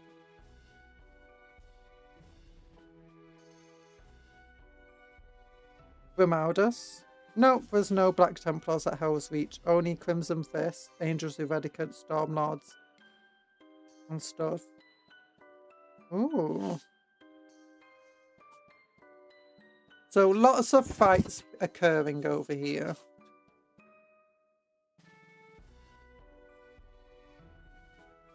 I wonder what these numbers are for. Like, I don't think these numbers correlate with anything over here.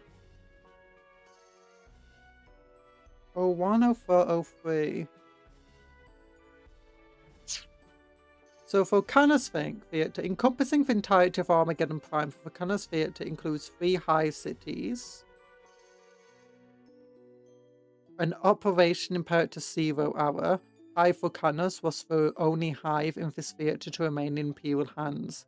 Hive Tempestora, by comparison, had remained an Ork stronghold since Gaskell's previous invasions. So that's when von Strab lost it to the Orks, I believe. Hive Deathmire was now caught between 3 prongs of attack, and its remaining defenders were besieged with Central Command Spires and the Hive's northernmost district. Most Space Marine forces deployed to Armageddon Prime were tasked with shoring up defences around Hive Vulcanus, with lesser numbers dispatched to aid in the defence of Deathmire. What about the Acheron Theatre over here? The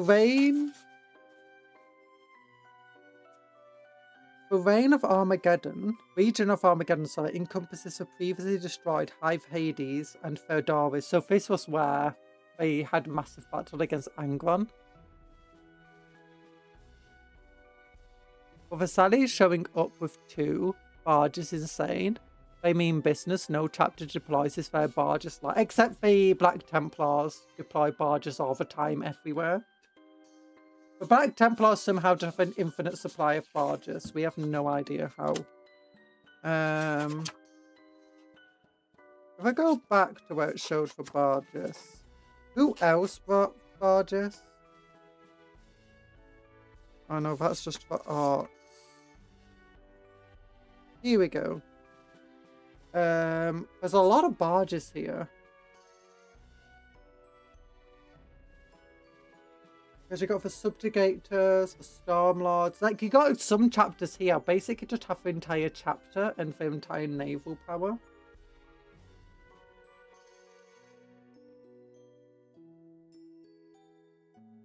Basil's bought for Axe of Rust.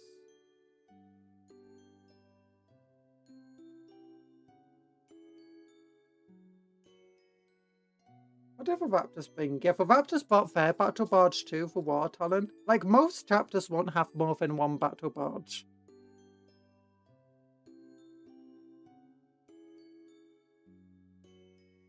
Again, most.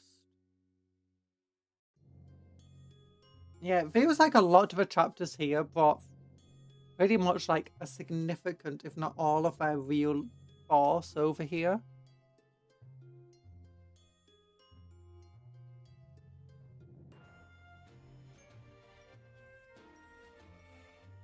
So what's happening at 5 Acheron? As well as Hive Acheron and Tartarus, with Acheron now firmly in the clutches of Gaskell Thacker, the theatre commands and the theatre commander Echelon's dead by his hands, Acheron is considered a lost cause by the ruling council of Armageddon.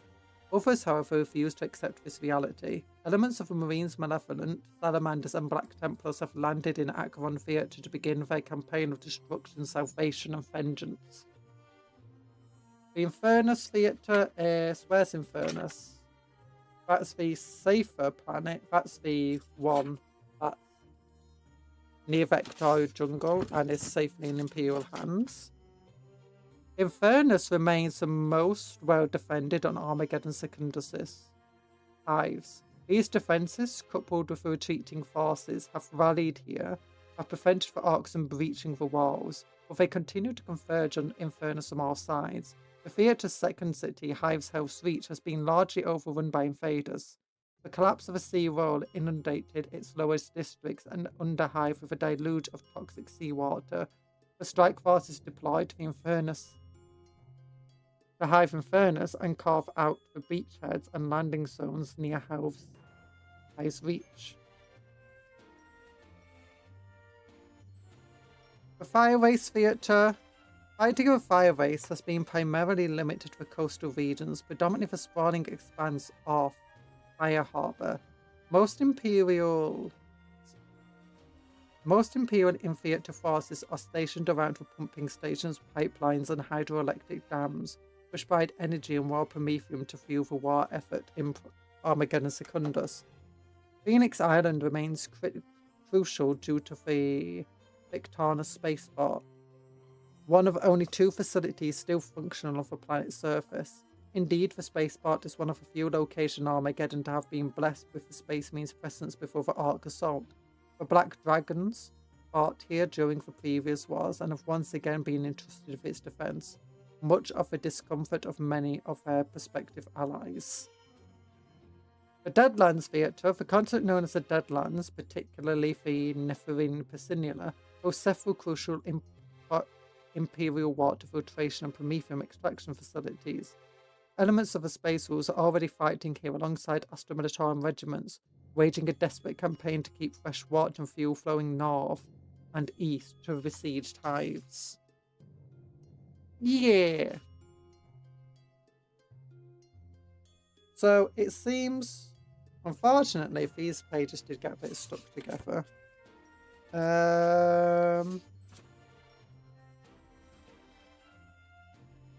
Yeah, it seems that Armageddon really is on the verge of being completely lost. They only hold 2 of the cities now. The Orks own 5 of them. The Orks are all over the planet. They own much of the planet that isn't directly a city or the areas immediately surrounding a city.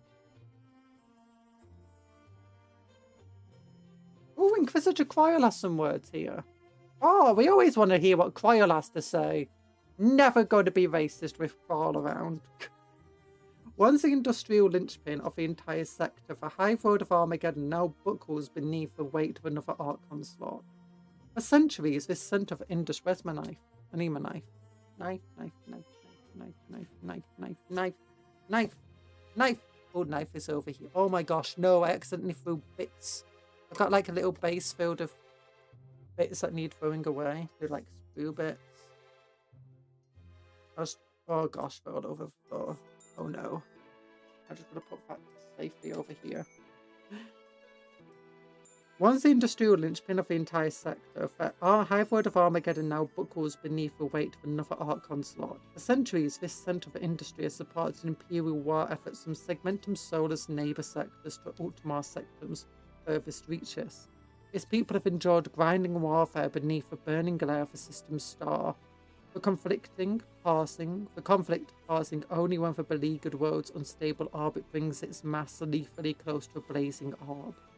Now as months of fire give way to the season of shadow, war returns to Armageddon, damaged or destroyed. Though the majority's industrial facilities may be, the Hive World remains essential to the Imperium war effort. Positioned at the nexus of half a dozen warp routes and home to the sector's fleet's primary base, St. Joan's Dock, its loss would condemn many systems to certain doom and shatter Imperial morale across the Armageddon sector. And this isn't the solar segmentum, so near terror. However, the world's principal's value is its reputation as a bastion of Imperial might. Now its hives burn and the Orks rampage through the wreckage, humanity's desperate grip upon that which remains threatening to slip at any moment. Orks of Surgent, born to Armageddon by means known to renew their unending war. Ramshackle vehicles thunder along the Hive World's roadways, preying upon convoys and sweeping marching armies aside. Teeming alien hordes appear unbidden in crackling storms of green light to run rampant over trench lines and through half-destroyed hive districts. Above the din of battle, the invaders bellow but a single name. A name well known to the Ardeosinos, a name whispered in fear by the people of this war-scarred world, Gaskell. The records of the Ardeosinos, to which I remain privy, designate the warlord as an extremist-level threat. It is a status well earned. Twice before he has come to Armageddon, each time demonstrating a talent for tactics and strategy long thought beyond the wit of any Ork. I have hunted his species for decades, studied their movements, evaluated their battle tactics, and crossed blades with the largest and most belligerent of their number. And yet, in all my years, I have never encountered another quite like the Grand Warlord. Gaskell MacThacker. With each war he has led, With each outlaw he has led, the beast of Armageddon appears to have learned. With each defeat he has only been made stronger. Now he goes on the offensive once more, and this time his ambition may not be limited to a single system. I have tracked his passage through the stars, followed his spore from shattered colony to smouldering warworld. The green tide swells throughout the sector, loosed by profane Xenos technology upon systems ill-prepared to meet its fury. Yet even as war embroils distant worlds, Armageddon remains a key. Here, Gasco strikes the hardest. For mighty though he may be, surely he seeks vengeance, with the same zeal as any human, and will not rest until he has crushed this planet beneath his heel. Armageddon stands upon the precipice of oblivion. No more do the manufacturers of Hive Tartarus echo with industrial clangor and the furnaces roar. No more can the Adeptus Administratum exacting tithe be raised or appliance war-ridden hives. Now every iota of Armageddon's remaining strength must be turned only towards its own defence. Millions continue to be fed into the merciless machinery of warfare. Their lives sacrificed simply to stem the green tide long enough for the increasingly desperate screams of Armageddon's astropaths to be heard. But now the Hive stand alone against the onslaught. The remaining defenders are resolved to make the aliens bleed and die for every inch of ground gained. To shrink from the fight would be worse than mere capitulation. It would be nothing short of heresy. To admit defeat would constitute a betrayal of the Imperium beyond forgiveness. And so, the people of the Hives, the soldiers in their trenches, offer the prayers of the Emperor and fight on. Yeah! Okay, so this is the sectors, I'm guessing, under attack. They got Armageddon sector over here. Ork threat is these skull icons. Ork invasion path is the red ones. Imperial warp routes is the green. Secondary warp routes is the green that's not shielded. Aquila is capital system. Hive world, mining world, agri world, forge world. Uninhabited, penal world, civilized world, and Ork infested system. So over here, Orks are attacking in multiple different areas against a lot of different worlds. What are these ones again?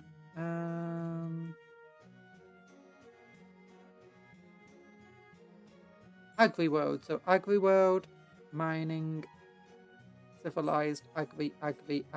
Really attacking the food network. Civilized world being attacked. Monon Falcus also being attacked. Yeah, their invasion is absolutely insane. And then this area is just completely infested with Orcs.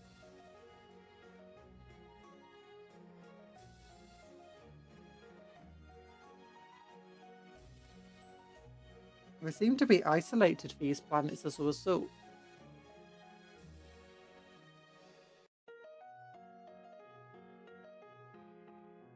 And then we can look at the planets again.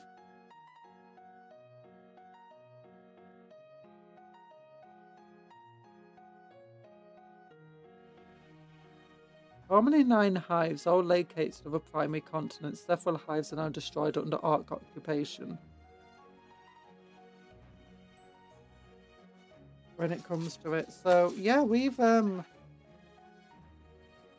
seen what like guardsmen and stuff are here. We know there's Catachin, there's militias, there's Talon, armoured regiments, there's the Semtexians, the Catachin. So the Armageddon Steel Legion are at 68% strength with a 999th in the fireways.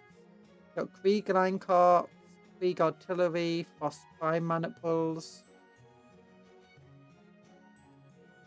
Can we find any more Armageddon Steel Legion? So we got Armageddon Airfield Defense Corps, Armageddon 1011th in the spaceport.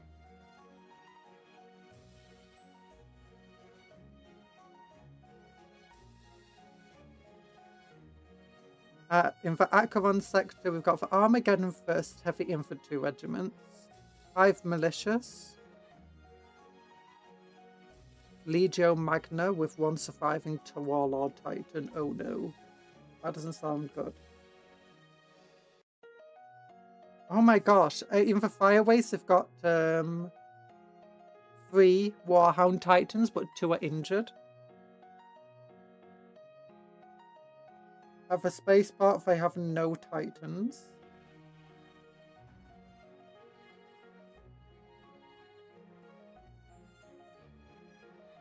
Yeah, there's barely any Titans over here. Okay, High Vulcanus. 5 Night Lances from House Tarnis. Armageddon 612, 699, and 817. Armageddon Indefectables as well. So let's look. 33%, 65% strength. Yeah, a lot of the Armageddon forces are really below strength. It looks like there's barely any Armageddon Steel Legion left on the planet. Oh wait, we got another proper Steel Legion here at 72% strength, and it's mechanized. There's 2 of them. Another Steel Legion mechanized at 55% strength. Can't find any more Oh no, Legio Ingatum has 1 Warhound class Titan. That's at 77.6% combat effectiveness. I just made 8 sandwiches. Oh, nice pizza Pringle sandwich. Nice. I hope it was the tastiest thing ever. Ooh, over here, Hive's House Reach. They got Legio Crucis. I wonder if we got Legio Invictus somewhere around on the planet, because that was one of the main ones that defended House Reach before. 2 Warhound class Titans and 3 Reaver class Titans at 73% combat effectiveness. And over here in the Vulcanus Theatre. Oh, this is just Space Marines that are here. Okay, so this is just telling us specifically about the Space Marine forces. Yeah, there's barely any Titans left on the planet. My goodness. Barely any Knights left on the planet. The Steel Legion effectively is dead. With only a few stuff. What's Legio Magna I said? Yeah, Legio Magna has 1 Warhound Titan that survived. A Warlord, sorry. It's the only Titan they have left on the planet, at least. Oh yeah, Legio Invictus is there, and it's got 3 Titans. Oh my gosh. Invigilatus, that's it, not Invictus. Invigilatus, that's a traitorous Legion. Let's look up Legio Magna. Maybe the traitors were here before. Maybe they stole it from the traitors.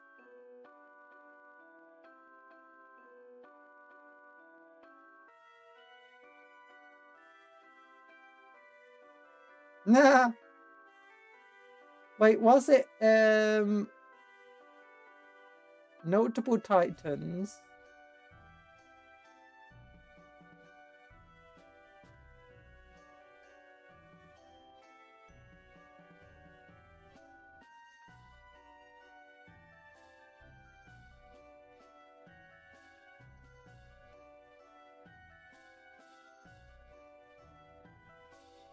Third War for Armageddon.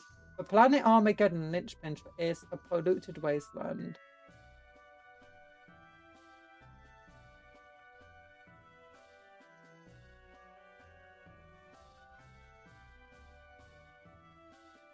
Yeah, Legio Magna was on the planet to fight in the Third War of Armageddon.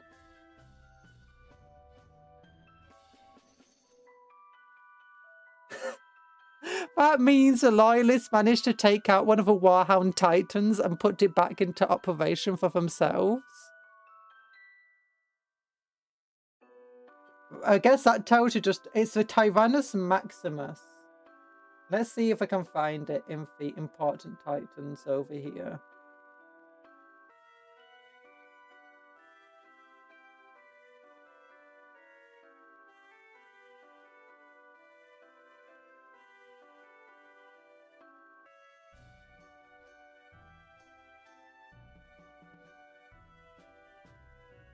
There's apparently a remaining loyalist contingent from the Horus Heresy. Could be from the loyalists.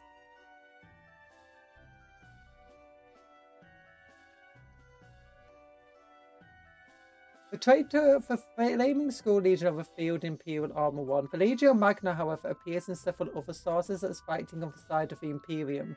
They are mentioned as taking part in the Angevine Crusade, defended the world of Arsak with a Tyranid splinter fleet, and most recently participated in the Third War for Armageddon. Okay, so now on to the Fifth War, where they are also fighting. Okay, yeah, so okay, this just sounds like it's a loyalist one. It could be literally stolen from them, though, so... Well, Invigilata, let me remember. So Invigilata fought in the defense of Hive Hell's Reach. They had a Imperator Titan there that was lost. They had multiple Warlords that were lost. At least 2 were lost, I believe.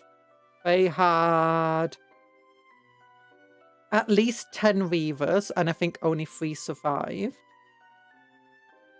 They had about a dozen Warhound Titans. Again, about maybe 5 survived. And this was at Hell's Reach itself. They had more outside of Hell's Reach, which I think they also suffered heavy casualties.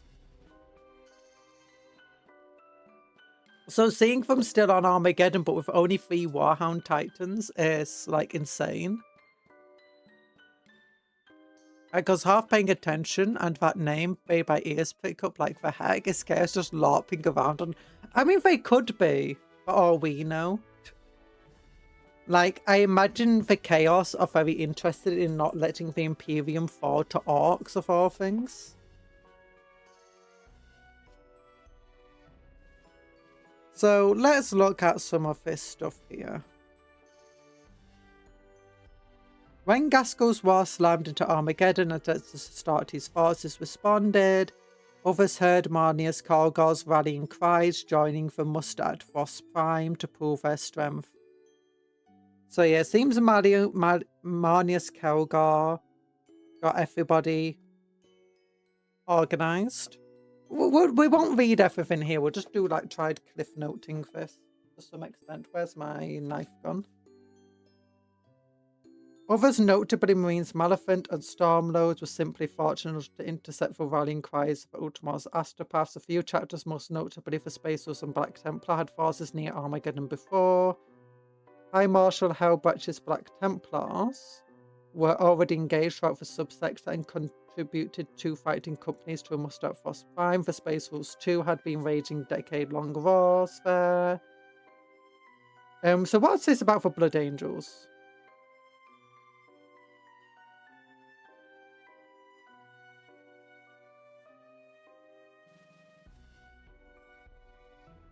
Ultramarines and Blood Angels could contribute only enough battle buffers to form a handful of strike forces. Yet they form...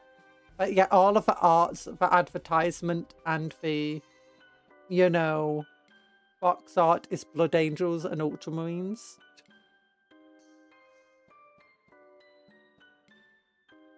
Which is insane. Other Space Marine forces included Crimson Fist, Blackguard, What's Angels all this then? What? What's all this then? What's all this then? What's over here? An undertaking as huge as the Operation Imperator, which comprised forces of disparate chapters, required Calgard to appoint a cadre of skilled strategic commanders. Brother Captains, Tushan of the Salamanders, Brother Captain of the Blood Angels, Captain Faradis of the Crimson... There's more Crimson Fists here than Blood Angels and Ultramarines combined, by the way.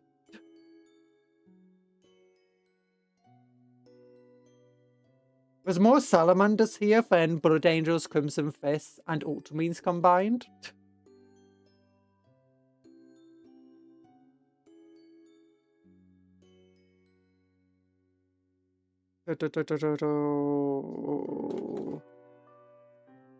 There you go. It talks about Marnius Calgon, who he is. Well, Blood Angels. So Blood Angels that responded to Marnius Calgon's call were amongst the first reinforcements to brave the arduous and lethal journey from Imperium Nihilus to Imperium Sectors. Led by Captain Sendani of the 5th Company, they had been dispatched at Commander Dante's order to show the wider galaxy that Baal still stood, and that the Sons of Sanguis had not forgotten their responsibilities. Though Sendani had not been among the Blood Angels who served under Dante during Gaskel's first invasion of Armageddon, he was familiar with the battle record of his chapter master during that conflict. He swore to uphold Dante's legacy of bold leadership and heroic action. It was the Blood Angel's expertise in shock assaults and high-altitude planetary insertions, coupled with Sendani's extensive experience in such operations, that saw him elevated in the command echelons of Operation Imperator. In Sendani, Calgar saw a bold yet level-headed commander that the coming battles would require. Thus, when the Space Marines fleet emerged in low orbit over Armageddon, Sendani's Liberator assault group led the first wave to descend towards high volcanoes, engaging defenders. The basic of the excuse is that the people in charge are mostly the Blood Angels and the Ultramarines.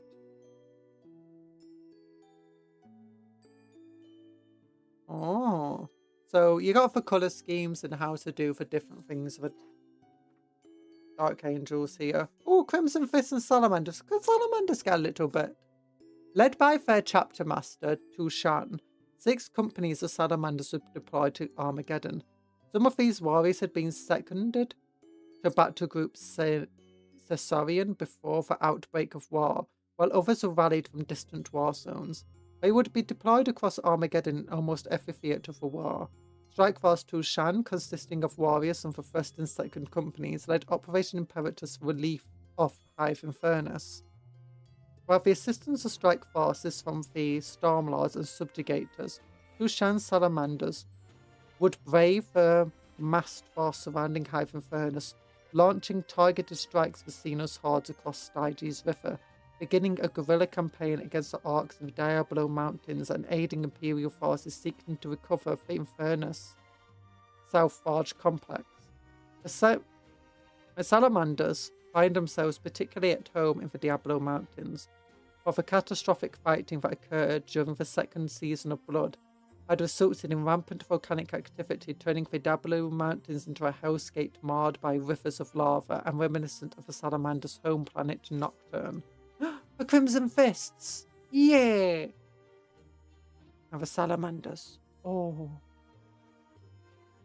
At first I saw this thing and thought it was, one of the Agrax, because he has a similar sort of cape. But no, it's just a beast boss. I really like the colour scheme here of the Salamanders on that land speeder particularly.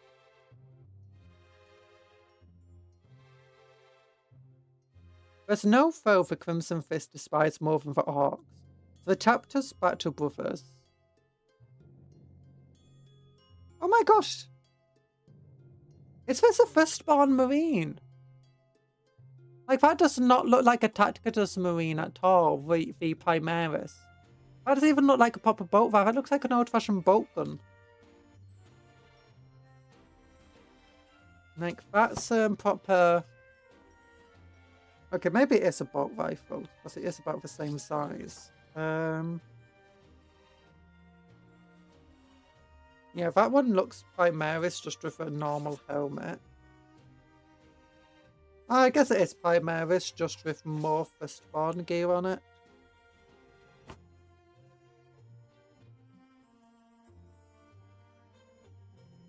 Oh, apparently it's tradition that chapters initially defer to founding chapters if they are in the same theatre of war. Yeah. They are sending the Salamanders into stories as if they were birthday strippers. Pff, no, they're not. The Salamanders are one of the best at fighting Orks due to their proficiency for flame weapons. And honestly, with all the fire that is on Armageddon polluted atmosphere, Salamanders would be very good there. I imagine there's more Blood Angels in these pictures than are actually deployed on Armageddon. There's no foe the Crimson Fist despise more than the Orks of these Imperial Fist successors. Originally, though, these were the Imperial Fists were successor of the Crimson Fists, but they decided to retcon that because they didn't want two blue founding chapters. The Salamanders are the best at fighting Orks because they are one of the more interesting chapters to have a story resolve around. Actually, they've rarely had that many stories revolve around them. They're one of the best at fighting Orks because they got flamethrowers, and flamethrowers are effective against Orks. Predominantly because Orks have their spores. But if you kill an Ork, they give off spores. If you burn an Ork, spores get burnt up too. And the spores grow more Orks, so you better burn them. Most of the Third Company, led by Captain Faradis Anto, had initially deployed to Pyrrhus, where they engaged the aliens in a series of bloody yet successful assaults, stabilizing Imperial defense on that world. However, after hearing Calgar's call to arms, they swiftly withdrew to Frost Prime, joining elements for Chapter's 2nd and 4th Companies, as well as many reserves as part of Operation Imperator. Upon deploying to the surface, Strike Force Anto formed a vital component of the relief of Hive's Hell's Reach, where the Orks had almost completely overrun. Alongside similarly sized task forces for Angels Eradicant and Stormlords, the Crimson Fist sought to secure the Ironsides shiplords in Grendel's Lock, providing the beleaguered Hive with 2 resupply routes. With these logistic sites recaptured, they could press into the city and aid the citizens of Hell's Reach, who still held out against the advancing hordes. They would be opposed by Warboss Horgok, Dreadnought, never heard of him, who had no intention of relinquishing his grasp upon either the dots or the Hive proper. The Ultramarines are here, which we don't really need to read about them. They've got 2 demi-companies, so it's basically 1 full company. Flamethrower is effective against... Not really. There's lots of stuff like a Titan. A flamethrower is not going to be very good against it. Unless it's a very big flamethrower. If I like at some point we should stop building cities. And yeah, if they did stop building cities, these are just all the old cities that have been there for ages. So in their full Primaris gear over here is the Ultramarines. And look, we've seen that picture on the community page. Sewage!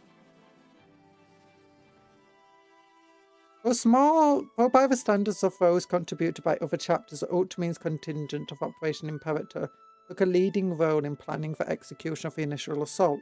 Forming the core of the Ultramarines element was a strike force comprised of 1st and 2nd Company battle brothers led by Honor Captain Eophus. Eophus's battle brothers joined Captain Sendeni's Blood Angels in the assault. Blah blah blah. They directed against 5 Volcanoes, which was already in Imperial hands. Black Temple Eradicators obliterate Orc strongpoints. Yeah, look at them go! Oh, no one can stand against the Black Templars. An intercessor of a Black Templar Armageddon Crusade iconography is displayed of his battle brother's armor greave. Yeah.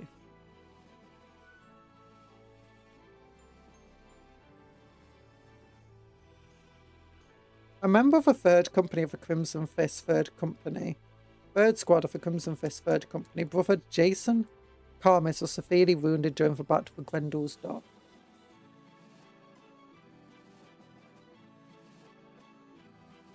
Okay.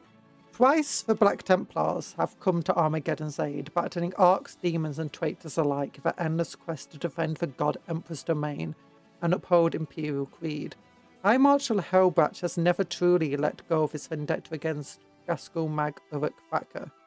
Indeed, when the call to muster at Frost Prime was issued, Hellbatch fighting companies were already present to the Armageddon subsector at the forefront of the attempts to counter the assault. For Armageddon, Hellbatch has initially dispatched 3 fighting companies of a newly formed Armageddon Crusade. The largest was deployed near Hive Tartarus and led by Marshal Cruella. Cruella de Vil! Oh, normally under the command of Chapter Master Tushan, the Black Templars have demonstrated little willingness to coordinate with Imperial forces.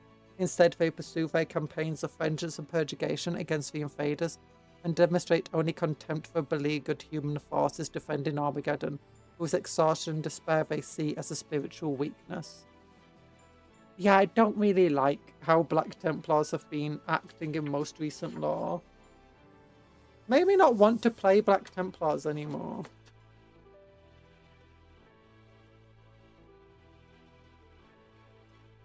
Elements of White Scars are also here, blah blah blah. Alongside forces of Red Talons and Iron Hands, just get a footnote in the White Scar list. What the heck?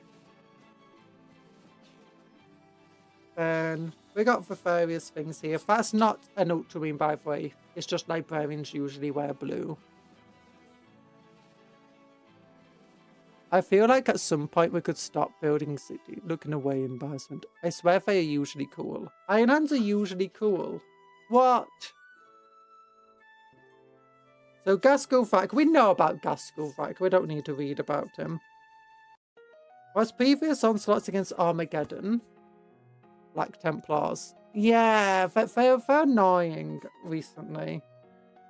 The Black Templars. They're not usually cool. Like, sometimes they're cool, but in most recent lore, they've just been jerks.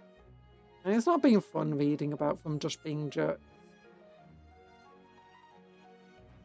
Even when they're being good, you got good Black Templars having to fight the jerky Black Templars, and that's not fun. I've always been a bit of jerks, but there's always been, like, honour within their jerkiness. So this is actually just going on all about the same type of stuff that we've seen before. The notorious speed freak warlord Rastak Guts Mech led the first wave of invaders. We knew this because we already read the first one. He attacked Hive Deathmire trying to chase Yarick down. Gaskell instead turned his attention to Hive Secundus, where he overran the defences of Tartarus and Hell's Reach and Acheron and so on. With the fall of Acheron, Gaskell found himself on the brink of victory that had eluded him for many frustrating decades. Look at that big old orbital defense gun.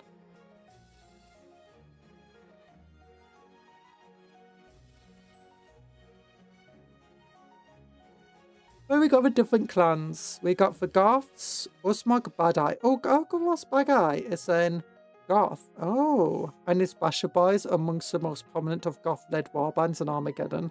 Have devoted their efforts to tearing down Hive Volcanus. Yeah, we saw that. The first stage of Gaskell's assault on Armageddon was to hurl wave after wave of speed freaks into the Ash Race and continent-spanning roadways. Death Skulls! Let's read about the Death Skulls. We love the Death Skulls. Oh wait, let's get onto here.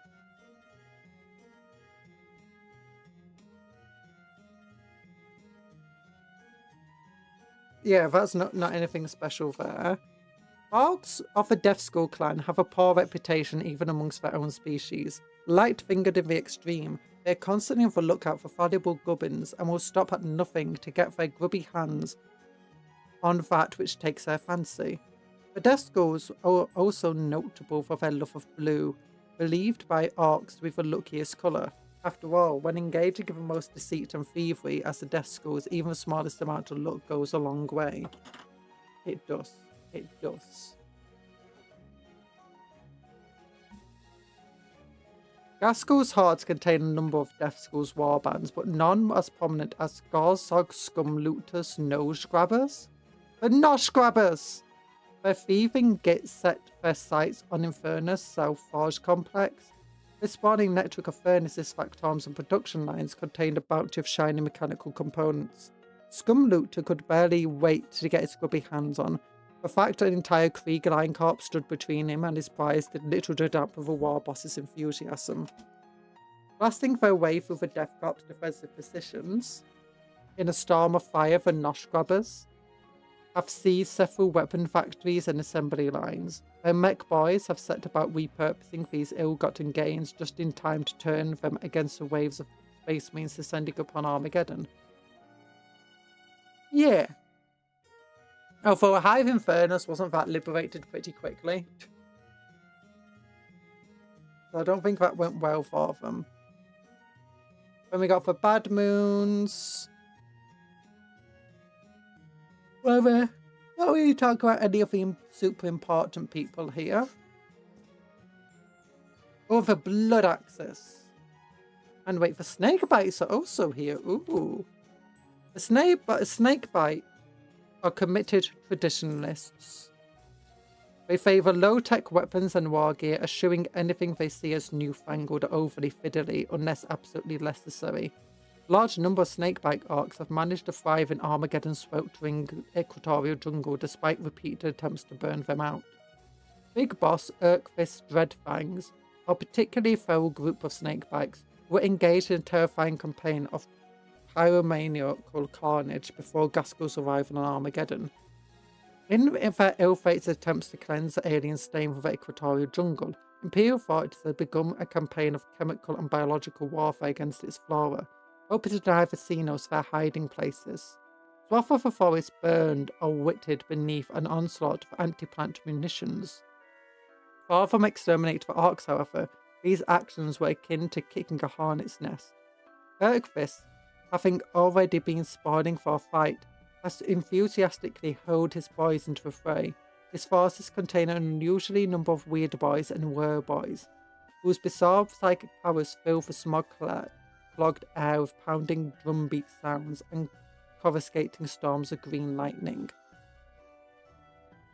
Who invited bro? What do you mean, who invited bro? The Blood Axis, drawing inspiration from the toughest enemies he has faced. The Space Marines, the Blood Axe. Wait. That's face. The Space Marines, the Blood Axe War Boss, Rockstar Red Eye favours smaller units of elite warriors. Okay, so there's none of the super cool named guys are here either. Yeah, we know about first Blood Axis. They're the ones that actually try using tactics and stuff.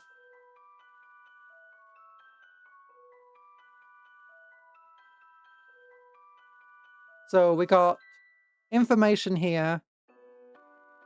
We already know all of this. Basic, the Orks arrived. They couldn't get psychic signals out. But eventually they managed to send a single signal out. The Imperial forces heard it from the Indomitus Crusade fleet. Calgar defied Caesarian's resources, deploying Adeptus Sororitas and Astra Militarum assets to besiege planets such as Pyron and Basquit. Space Marine forces, meanwhile, are directed to the mustering at Frost Prime, where elements of a dozen or more chapters gather.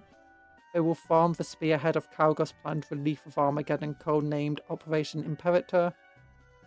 Other Space Marine forces are drawn to Frost Prime, foremost amongst them elements of the Black Templars and Space Wolves. Anything interesting here? Operation Imperator emerges into reality at the westmost edge of the Armageddon system, with most Orks vessels gathering in orbit around Armageddon and St. Jowen's Dock. The arrival initially goes unnoticed. In the following hours, most of the ships that left Frost Prime have gathered at the system's edge. A formidable armada makes its way deeper into the system. Operation Imperator's first encounter with the invaders occurs at St. Jowen's Docks. The Black Templars battle-barred Sigmund's Fury, and the Masters of Prolator's strike cruiser, Perdition, and Virtuous Hatred peel away from the Armada and engage a small flotilla blockading the planet's shipyards. As the void battle rages, all three vessels deploy boarding forces against the Orks onto the orbiting docks, seeking to purge the Xenos and recover the planet's crucial repair facilities. The remainder of the fleet continues towards Armageddon. As the Astartes Armada approaches Armageddon orbit, the scale of the invasion fleet becomes abundantly apparent. Fortunately for the vessels of Operation Imperator, the Xenos are absorbed by the battles below and are slow to react. The cruisers Ironstruck and Druckmar's armor are obliterated. In return, the Blackguard strike cruiser Valiant Bulwark is struck amidship by munitions and broken in two. The listing portions of the vessel drift away, spilling corpses and chemicals into the void. The battle rages for hours, but the bulk of the Operations Imperator's naval power eventually breaks through the cordon and settles into low orbit. When the fleet's established positions, chronometers are synchronized and troops are deployed. The entry or flare of drop pods and contrails of Thunderhawk transport soon lights the skies of Armageddon. Operation Imperator is now truly underway. Captain Sandy of the Blood Angels leads the first wave of Space Marines in the drop assault against some mass Xenos forces besieging High Volcanus. So wait a minute. Gaskell used the Red Orks to lead his invasion of Armageddon. And the Space Marines used the Red Space Marines to lead the forces of the relief force on Armageddon. The other Orks under Umog Bad Guy and Kill Captain Gubbins have already forced a breach in High Volcanus out to Curtain Wall and are rampaging across crucial Cruvo spots. As Bad Eyes Basher Boys smash their way through the thin line of Astra Militarum soldiers defending the position, the sky is dark with Space Marine dropships and jump shoots.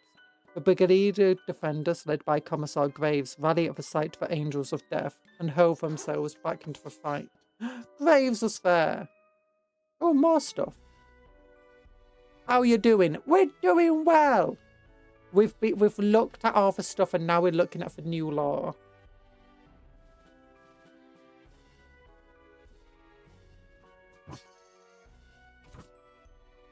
I want to see if there's like been any significant battles. Most of the all but 2 hives. No, 2 hives alone are safely within Imperium control. 5 hives are safely within Ork control, and another 2 are being fought over. New is a very big word to be used. What do you mean? This literally came out this week. There's no way I could have done this any earlier than I have. It's as new as I could possibly make it.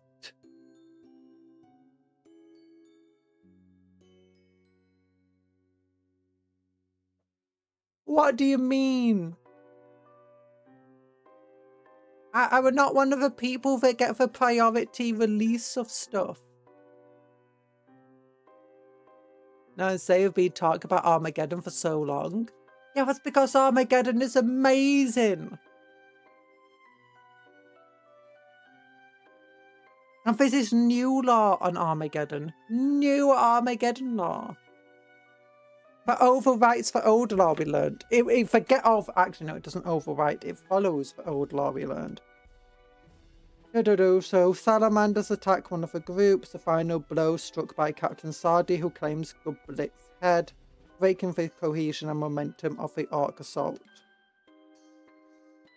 So, Kill Captain Gulblitz got taken out by Sardinia. Necropolis Hawks strike Force Gamma, insert into the Volcanus Mountains.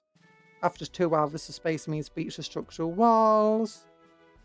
However, with the defeated aliens regrouping to counterattack, repair victory may be short-lived. Wait, more than half the remaining Hawks are slain during the following pitless combat. Or they recapture the gun batteries. Oh my gosh, that's a lot of dead Marines. Forget all the old... No, you need to remember the old lore, because this follows the old lore. Celestial Lions under Lieutenant Nagdwi undertake an assault to the western mouth of a Mannheim Gap. That's where Titan exploded in the First War for Armageddon. No, Second War. They swiftly engage and destroy the Ork tank hunters and pyromaniacs rampaging through gun batteries and bunker networks. Grundorks emblazoned the iconography of the Angel's Eradicant sweep below through masses of spiraling rockets and booming flak fire to deposit repulsors and gladiator tanks into firing positions at the heart of the Imperium lines. The guns of these formidable vehicles, combined with repeated bombing runs, slow the Ork advance to a bloody crawl. Once more, the Mannheim Gap becomes a graveyard of twisted steel and blasted corpses festering in Armageddon's stifling heat. And there's the evil cube that contains a vaguely named demon. You know, that's good information to know. Salamanders fight at another point.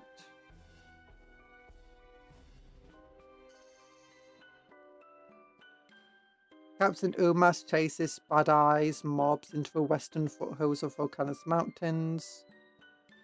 Captain Umis of the...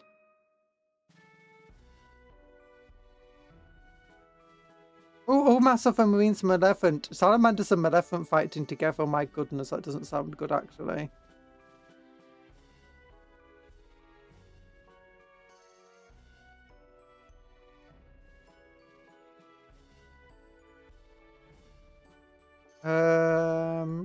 Yeah. So Umas of the Maleficent catch up with the retreating aliens of the volcanic mountains overlooking Mannheim Gap. Soon becomes clear that they have been lured into traps. Grid laden with bombs bounded to the Space Marines' ranks, with their detonations consuming dozens of battle brothers instantly. Amidst a storm of bolter fire and roars, Umas cuts through rampaging Orks to meet Bad Eye in a single combat. The duel is swift and bloody, brought to a violent end when Bad Eye's power claw severs the Space Marine captain's leg at the knee. The battered Marines Maleficent are able to drag their wounded commander to safety, but are forced to retreat under sustained fire and repeated assault. Oh no! Bad Eye just absolutely trounced them. I mean, they deserve it. Marines Maleficent are evil. They're like the worst Marines. Like, Marines Maleficent are like as bad as the name suggests, aren't they? Like, they hate civilians and stuff, putting their foes to death. The day is saved when Chaplain Raphion descends, leading assault intercessors into a fight with a skull-crushing blow from his Crocius Archeum. Raphion slides the menacing brutes bearing the tribe's banner and casts the alien standard down. Demoralized and broken by the unexpected strike, the Orks are driven backwards. Yeah.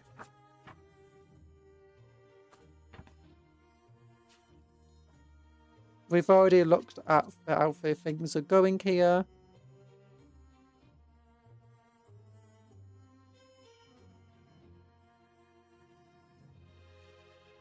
The Mannheim...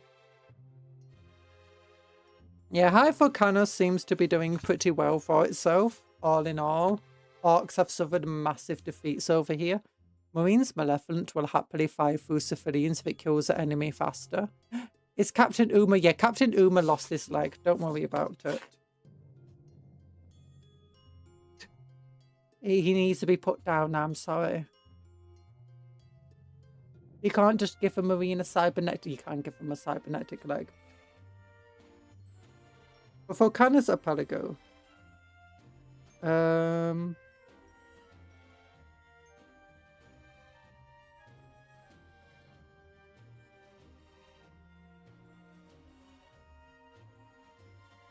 Speaking of Uma, I tapped a thumbs up on a Uma post. Now I get a lot of Uma posts. Not that bad, to be honest. Yeah, get those Uma posts.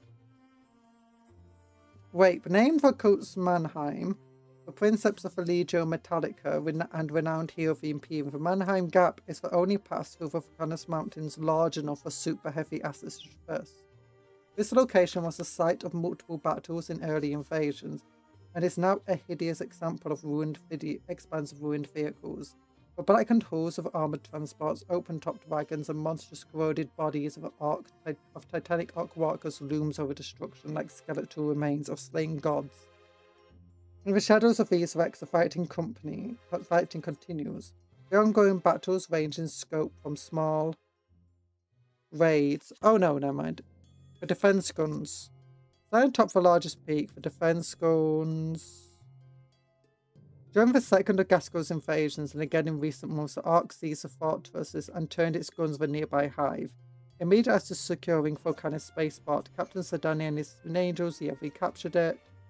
The Space Marines have since handed over responsibility of the fortress to Salafar, to Saflar, and Miasman Astra Militarum.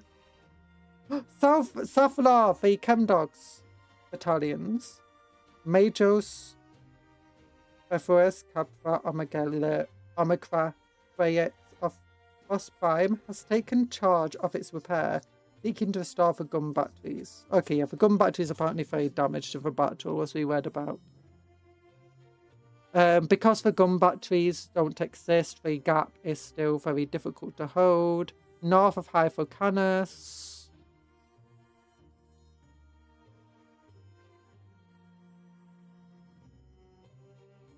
Wait. We almost missed something.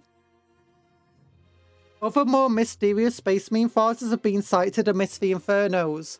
Wide-eyed Astromitome soldiers report witnessing mysterious black-clad battle brothers, their armor wreathed in flame, slaughtering infantry amongst the wreckage. These accounts have been largely dismissed as hallucinations brought on by combat fatigue. The Legions of the Damned!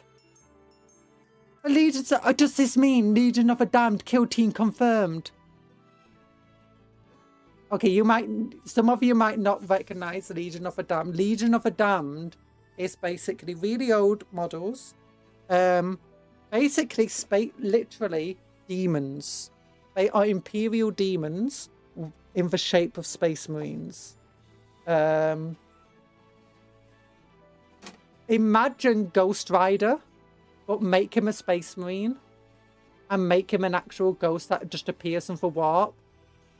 Oh, yeah! North of high volcanoes, the landmass of Armageddon Prime terminates in an extended chain of rocky volcanic isles emerging from the Northern Ocean. Fully built aircraft operating from the northern fringes of the Deadlands continually pummel these facilities from above. Ironclaw's warband comprised of Stormboys and Death Captors have seized several of the isles and turned them into bases. Sir Danny and Honor Captain Erthoris of the Ultramarines have between them mustered a sizable strike force of gunship support that they hope will be capable of scouring the invaders in the archipelago. Little do they know that this incursion is but the spear tip of a wider assault planned by Ork boss Glitztooth. Veteran jump troops led by Captain Raython of the Blood Angels, fresh from the routing Volcana Space Marine Defense Forces, lead the campaign in this region with the aid of airborne fighter craft and transports. They now rage island-hopping duels with Ironclaw's airborne infantry and vehicles. They are aided in this task by land speeders or ultramarines. Thus far, however, Gitsag's bands of bloodthirsty airborne killers have proven impossible to scour from the island's Ayers. I know of them because I watched a video about them. They have a death effect where they can attack as much as possible before dying. I don't know about that. Maybe. The problem with it is that means Armageddon is well and truly full-bar if the Legion of the Damned are appearing. Yeah, last time I think the Legion of the Damned were mentioned in lore is Arcadia. Like, do you know when they were properly confirmed?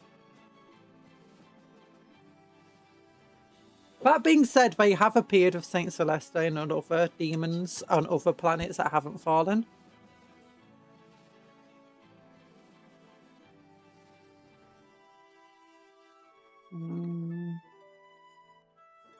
The Erebus River! However, within the western bank of the Erebus River, now overrun and no further reinforcements available, the order was given to destroy the Volcanus Bridge. This has halted Xenos advance, at least in the short term. Hive Tempestora. Located in the east of the Volcanus Theatre, Hive Tempestora is the largest and most established Ork stronghold on Armageddon Prime Marie continent. Tempestora was seized during Gaskel's second invasion, failing thanks to daring seaborne assaults. The aliens utilized submersibles to avoid the coastal defenses before emerging the city's docks and swiftly capturing the Hive. With the beast of Armageddon left to muster his great war, Tempestora was the only Hive remaining in Ork hands. In the intervening years, denizens have fended off multiple attempts to drive them out. Maintaining control of Tempestora gives the invaders in the northern reach of Armageddon Prime a perfect place to shelter from a season of fire. Skullduggery, ambition, and rampant infighting has led to several changes in leadership at Hive Tempestora. The command currently rests with the Bad Moon's Big Mech Glitztooth. Okay. Yeah. Quick, anyone check if GW has made a recent tutorial about painting flame effects and armor? But seriously, if they would add Legions of the Damned to the game, it would be hype. It would be hype. They used to be part of the game. They used to have models. Give us some Primaris models. Or do you think they'll be firstborn still? The Penumbral Talons have set about sabotaging production efforts of Glitztooth. For Morph Online, Network forces, auto turrets, bunkers and trenches and other fortifications to arrest Hive of Tempestor, and the Morph Online was constructed during Gasco's second invasion to contain the Orks of Hive Tempestora. Much of the growing green tide within, particularly the Goths fighting under the banner of Boss Fugrod, have been unable to resist launching attacks on the Imperial defenders. With Glitztooth busy preparing his lads for an ambitious assault of Vulcanus Archipelago, Fugrot rallies his Blitz Brigade and drives west, ordering his smoke-belching vehicles straight to the heart of Morpho 9. They attempt to prevent a catastrophic collapse. Skullbearers, assault groups, and Calculus strike forces besiege. And Strike Force Presidius of the Masters of Protelius are dispatched to join the fight. The Space Marines manage to slow Fugrot's progress, but the intensity of the fighting only continues to increase with Fugrot's relentless hordes grinding their way forward and leaving a trail of twisted steel and rotting corpses behind them. I like that term, don't they? Considering the Lost of the Damned are essentially demons, they would take the image of a most obviously marine shape, so probably firstborn shape. Depends. Depends how ingrained Primaris are in the psyche of the humans at the moment.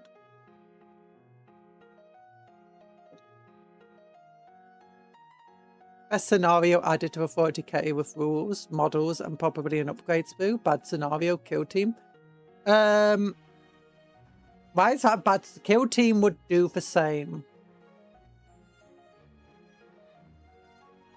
Kill team would add it to 40k too. Almost every single kill team, not every single, but almost every single kill team has come with full rules and models for 40k. In fact, kill team is often a really, really good way of adding a unit or faction to the game that otherwise doesn't sell too well. So,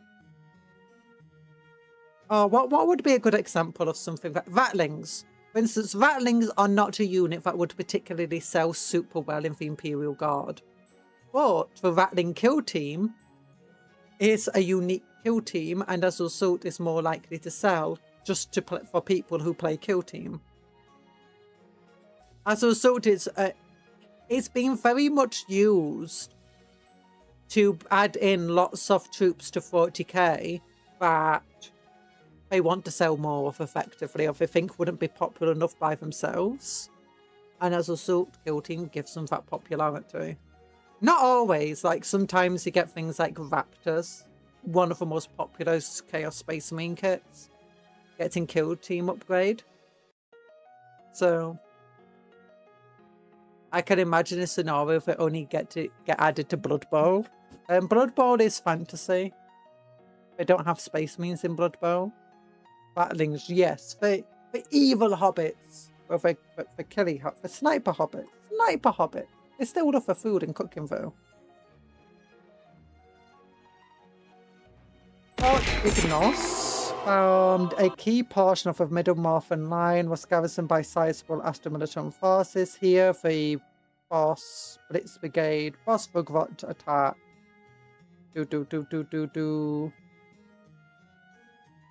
Just as the Sofa Astra-Militarum defenders was about to collapse under the attack, the Space Marines of Operation Imperator thundered down, disgorging squads of Graphis armed battle brothers into the fight.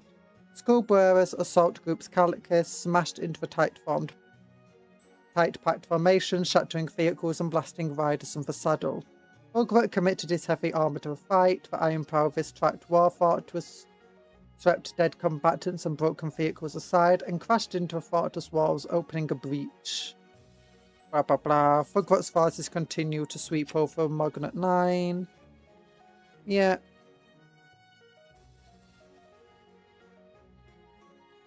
And then we got Deathmire, which surprisingly doesn't start with anything here. It's just...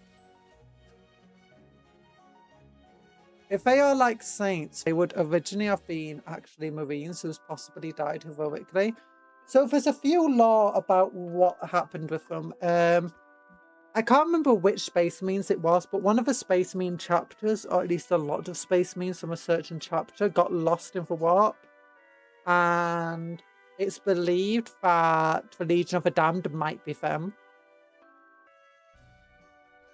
But it could be pretty much anyone. There's also rumours that the Iron Hands Primarch is also a Lost and the Damned member, so Deathmire's been in... Yeah, Deathmire was almost completely destroyed by the Orks. That's when Yarick arrived to use the Astropathic Chapel there. The Choir.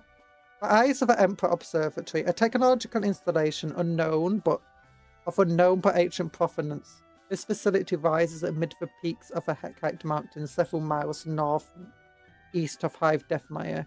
Each of its 3 observatory towers provides a powerful macroscope array coupled with a receiver station and banks of sensors. These powerful scanners can pierce through radiation and atmospheric disturbance that blanket the plains of Anfrad. These observatories function, however, rely heavily on the expertise of Deathmire resident tech beasts. Blah blah blah. Maya Anchorage. The plains of Anfrad.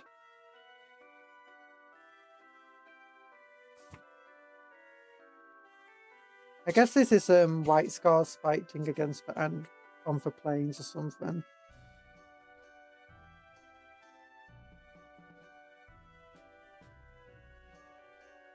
Yeah, Ash Wraiths are really dangerous.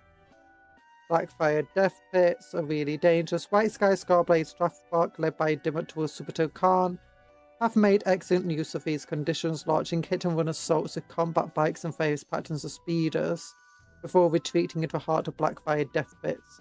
One of the lightest and swiftest of Ork vehicles are capable of operating the treacherous terrain, ensuring White Scars have fought most of their battles on relatively even footing.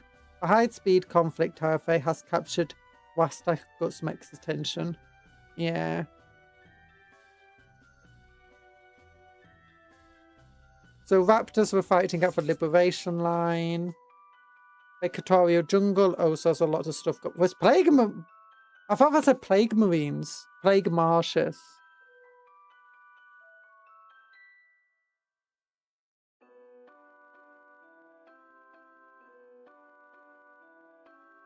Yeah, Tangle Snare Depths. Lots of dangerous stuff here.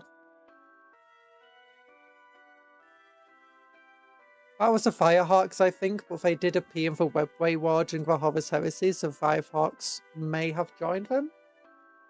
Oh.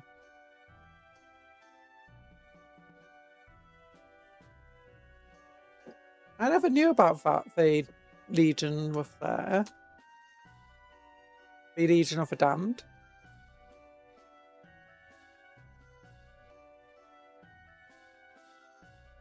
Flame Falcons of the Firehawks.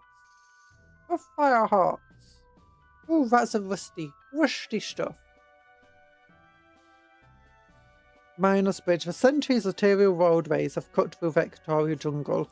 These routes were once used to transport goods between Armageddon Prime and Secundus. However, with most roadways being overgrown or destroyed by the ongoing conflict, only one such route remains. The Trans-Equatorial Highway runs from Hive Infernus across the Minos Bridge and over the Sulagi Torrent of the Minos River before plunging through the Equatorial Jungle and emerging from a forest just south of Hive Deathmire. Before the invasion fleets appeared in orbit, the Council of Armageddon had already drawn plans to secure and reopen the highway. However, more pressing objectives prevented the start of such an offensive. In the hours after Operation Imperator began, aerial reconnaissance led by the Hawklords detected a build-up of alien forces on the southern side of the Minos Bridge. Abductors Astartes immediately identified the bridge's strategic significance. It could not be allowed to fall into Ork hands, for this would enable the aliens to move huge amounts of assets swiftly between two theatres of war. If it could not be recaptured, it would have to be destroyed. Castellan held some of the Black Templars! Yay! and the Stormlords developed a detailed plan for a precise combined strike. Further scouting revealed that the Ork forces, led by Boss Morbog, had overrun the bridge's meagre defences. Those who had crossed were busy establishing sprawling encampments on the northern bank. However, a large portion of the force remained on the southern bank, labouring to erect makeshift fortifications under the watchful eye of their leader. The Space Marine assault began with a strike against the northern bridgehead, blah blah blah. They cut to sway through the alien vanguard, just as Hedstrom had suspected, and Boss Morgod reacted impulsively, dispatching many of his reserves across the bridge to join the fight. At this moment, the Stormlords descended, their jump packs leapt from bulky gunships to plummet into the mobs at the southern end of the Miner's Bridge.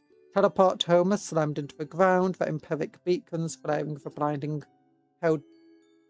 power heralding the arrival of Terminators. In the ensuing fight, Captain Cedris was slain at Morbog's hand.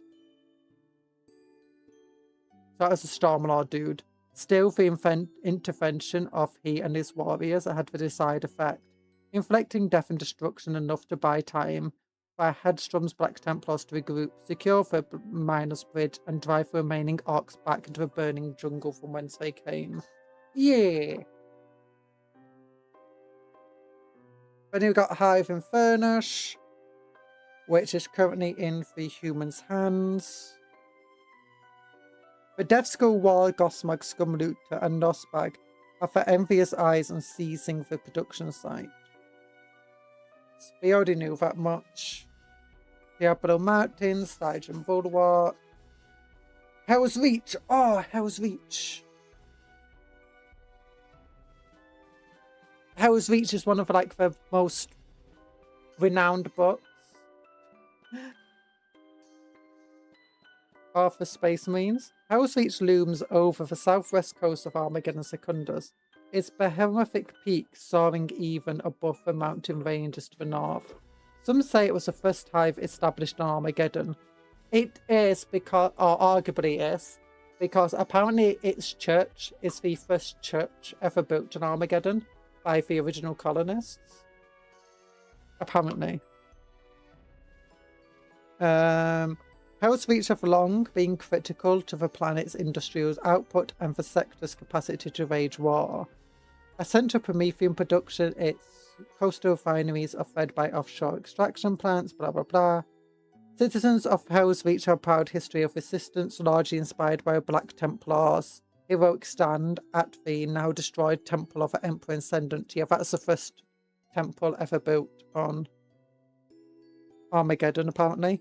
Chaplain Grimaldus is considered a patron saint by the population, and almost every citizen and soldier resolved to fight to the end in the defence of their home. Its stubborn refusal to submit has stalled the aliens' advance, but fighting has continued unabated. After weeks of heavy fighting, mechanized mobs finally overcame the northern perimeter defences and smashed their way through the Bactraxian barrier. They also seized the Rayleigh's Ford Bridge and punched a hole into Holiest Quarter. Having overcome the Hive militias stationed in the district, Ork forces steam into the inner Hive, blasting their way through sealed blast doors and thick walls to hack and bludgeon through masses of human defenders. The early stages of Operation Imperator have seen Captain Thoradis Anto of the Crimson Fist arrive at Hell's Reach with a strike force drawn from elements of four of the chapter's companies. The intervention has been joyously welcomed by the human defenders, who have been driven all the way back to the city docks and are now trapped between the raging ocean and the swelling green tide.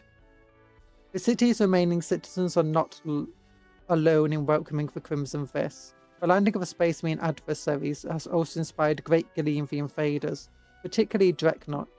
He has tired of slaughtering his way through endless ranks of humans, and is now spoiling for a harder fight, one which the Space Marines will no doubt provide.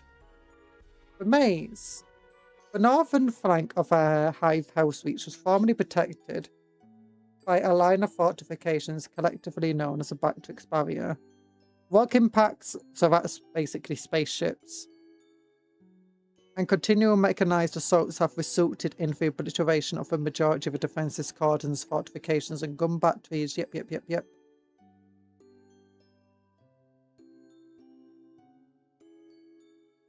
So they've got missile silos that can't be used remotely by the tech beasts and military personnel. And nothing amazing here. Grendel's Lock. One of the largest and most heavily trafficked parts of the southern western seaboard of Armageddon, the Grendel's Lock is a huge facility covering almost the entire Hell's Reach Inlet. Its Creek dock stretched for miles along both sides, all forested with rusted webs of gantries and walkways that span the silky brownish harbour waters. Ocean-going gigatankers, towed by enemy fire, lie partially submerged beneath the looming cargo cranes. The Orks have infested the docks in great numbers, preventing the landing of ammunition, medical supplies, and armoured vehicles and other You're equipment. getting overwhelmed by Orks. Panic. You see the Emperor's angels descend to help you. Calm. The Orks start cheering. Panic. But it is true. The revival of Crimson Fist has renewed push to clear the aliens out of the harbour. Anto has charged Lieutenant Santra and Epilistori Pharaoh with leading these efforts. The fighting now engulfs Grendel's docks in its entirety. Stray fire has ignited Promethium and sent the harbour waters alight in places, and storage tanks have ruptured, spilling corrosive chemicals and noxious gases across the docks. Gantries creak and collapse amidst raging inferno as Space Marine reinforcements leap through the flames and fumes to purge a gigantic mobs of bellowing Orc warriors. I've Acheron of the Acheron Theatre, where Gaskell came down, took over. Anything about the Black Templars and Space Marines that were fighting against them?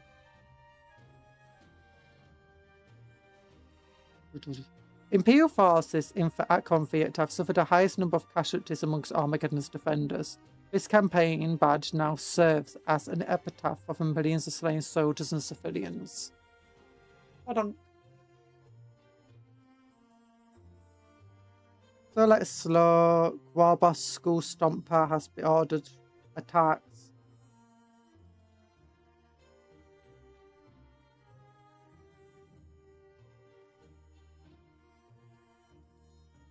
Hive Acheron has fallen to the invaders on more than one occasion. During the Second War, it was Hive Acheron that von Strab helped them capture. Yeah.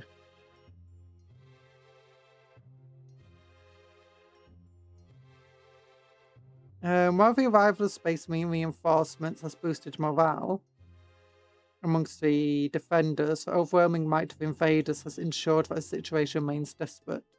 Dozens of government strike force Vespanatus and Embassad continues to force a breakout. Yeah. Storms of Acheron, so there's various ash wastes. Acheron subspawn.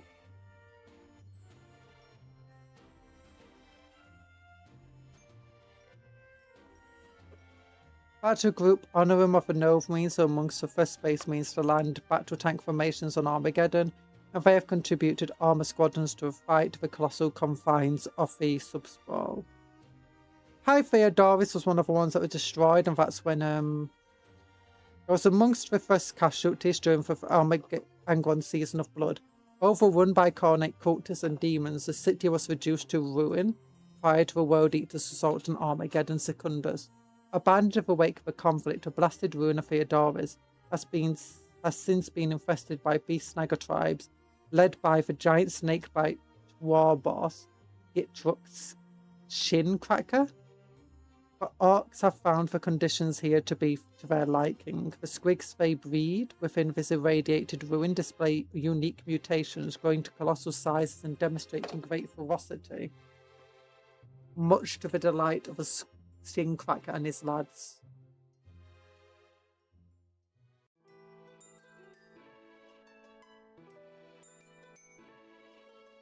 Intercepted Funk's transmission suggests an overwhelming orbital assault upon the Hive domes. Diversion at Orgvis shows heavy damage to orbital batteries, but heavy Xenos air pressures prevented more detailed reconnaissance.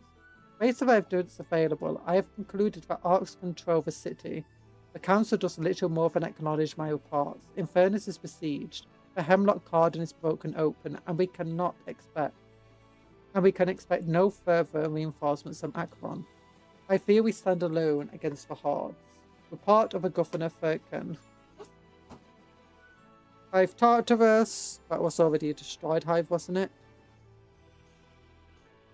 Or was that one of the ones that I think I was captured recently? When Gaskull's second invasion swept across Armageddon, Hive Tartarus became a rallying point for defeating Imperial forces and a keystone of the defense of Armageddon. Armageddon Secundus. Throughout the Ark invasion, heroes such as Commander Dante, Brother Captain Tycho, and Captain Master Tushan have won great victories with the shadow of a hive.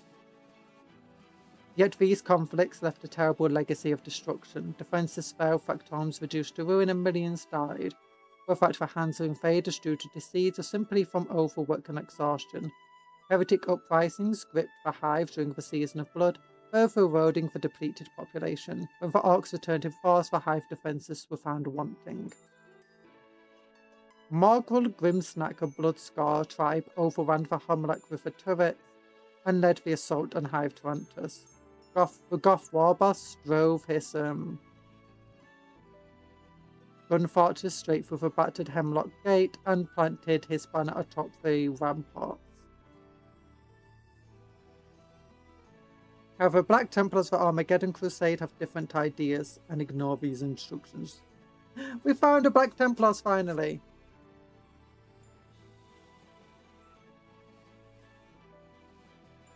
However, have yet to completely end resistance within the hive, while most defenders capitulated and fled or were slain by the rampaging Orks. A handful of holdouts remained. They have resolved to make the aliens bleed and die for every having entryway. Space Wing commanders of Operation Imperator had evaluated damage already wrought with the Hive Tarantus and made cold but practical decisions to abandon it to its cold fate. Instead, they would prioritize the defense of Hive Infernus and recapture the Hive's Hell's Reach. However, Black Templars of Armageddon Crusade have different ideas and have ignored these instructions. Their interest in Tartarus is far from altruistic, however. Grimscar is an old foe of the chapter, and Castellan Abelard... Abelard! That's like the guy from the Rogue Trader game. Of the Second Fighting Company has sworn a vow to destroy him. The Hemlock River flows from northeast of Hive Tartarus. Anything good. Having stormed the city, Grimscar had sent Scarblag's spine splitter to secure his route in preparation for advancing upon the Hemlock Garden.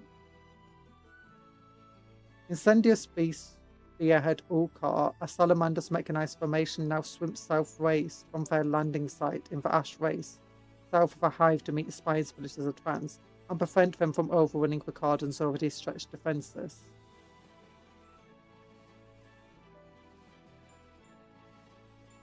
So yeah, various fightings going on around Tartarus apparently. So it's not fallen. It's not yet fallen. Fully. The ruins of Hades' hive.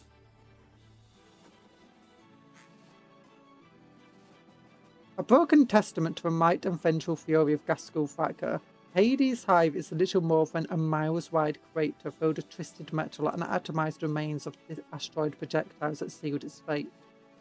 Despite its ruined state, the hive rose to prominence once more during the Season of Blood, when it served as a stronghold for heretics before the World Eater's landings in Armageddon Secundus. Though the city is destroyed, surrounding structures and facilities remain intact, including a handful of its production lines, docks, and some abandoned fortifications. Before the unexpected arrival of the Ork fleet high in orbit... I need a drink.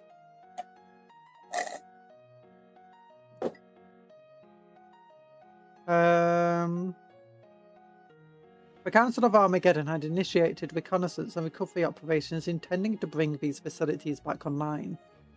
These efforts failed when Gaskull's invaders crashed near Hades' hive and sent set out killing anything that moved.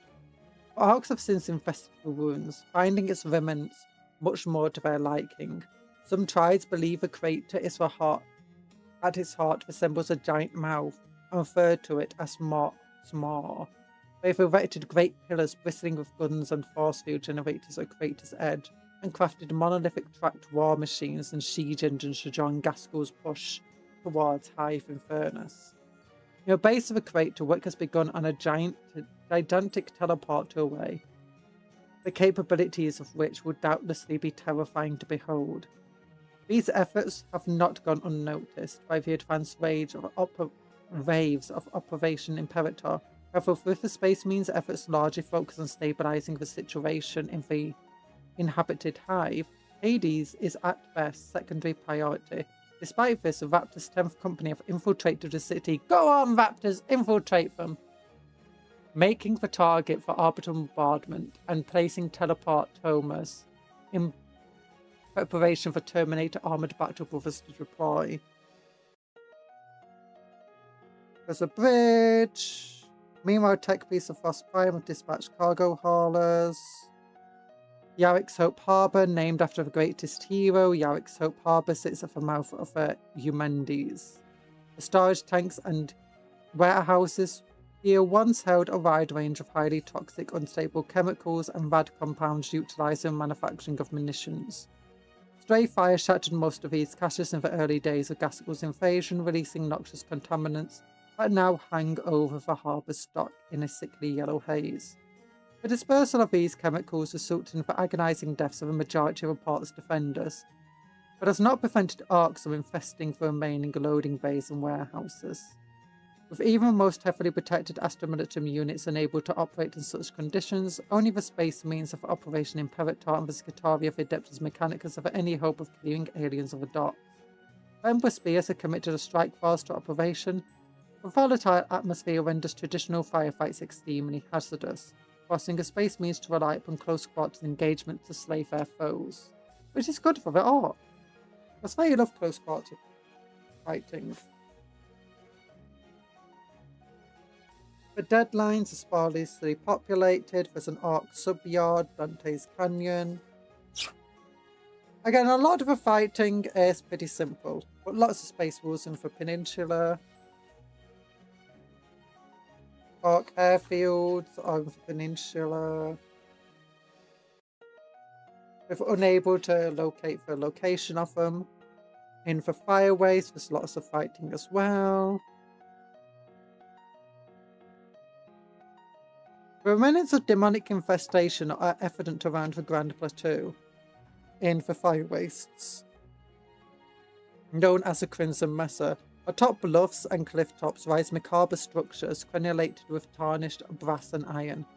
The skeletal carcasses are scattered everywhere, bleached and peeled by biting dust storms. Rivers of lava spill from fractured flanks of the volcanic mountains. The winds whisper and wail as they cut through the gorges and peaks. Despite the furious heat, Orks thrive here, and they have plenty of abandoned fortifications and tunnel networks within which they endure the worst ravages of a fireways horrific climate.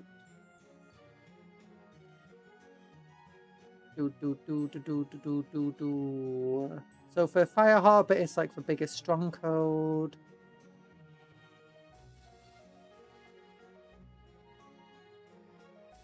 Ooh, Kin Mercenaries! Wait a minute. So as War Promethean being shipped, whilst woefully ill-equipped to repel the teeming invaders, Imperial garrisons have been aided by Kin Mercenaries under Karl Frax the Stern, whilst the Kin have proven lethality effective in repelling the invaders. Their motives are far from altruistic. Again, and their attention is already turning away from defending Fire Harbour and towards material wealth hidden beneath the continent's crust. Strikeforce Diamond Spear, comprised of elements of the Blackguard's 1st, 3rd and 4th companies, has now descended to relieve Fire Harbour, striking War Grutlug in the desert wastes northeast of Fire Harbour's walls and clearing a route to Fire Harbour, where conjunction with Thacker's forces looms. Yeah. Yeah, so the king came to aid the Imperium, and then it's like, nah, but we really want to steal all this stuff. Those damn thieving shark kin. Try to remind us ore mines. During the Season of Blood, they were used a lot by the enemy. Drilling equipment was left behind and being repurposed into siege-breaking engines. The Orks simply referred to as diggers. Does that mean we're going to get a new Ork vehicle? Because look at all these diggers.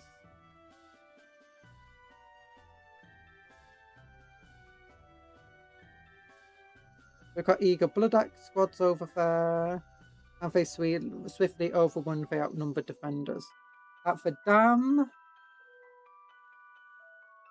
the Blades of Athal strike force, composed of recent inductees to a Blood Angels Death Company, have deployed here far from prying eyes of Imperial authorities and fellow Space Marines, enabling Athal to lead his afflicted brothers in their last bloody battles without fear of repercussions. The first battle of the Yobrin Dam saw Chaplain Athal lead his crushed brothers into a head charge across the dam's surface and into the green hordes of the Fire Scar tribe. Though smaller in scale than many of the operations in Imperator's opening battles, the confrontation was amongst the most brutal. Athal and his battle brothers were wiped out to the last, but not before opening the dam's sluice gates and sending a thundering wall of water dozens of feet high, coursing into the Yorban Valley, drowning thousands in the process.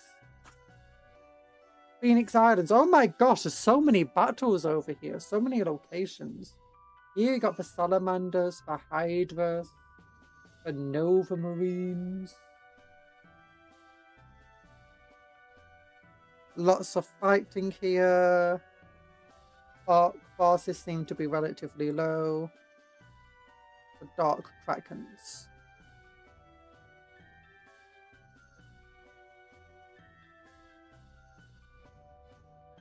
Well, there's apparently lots of aircraft around.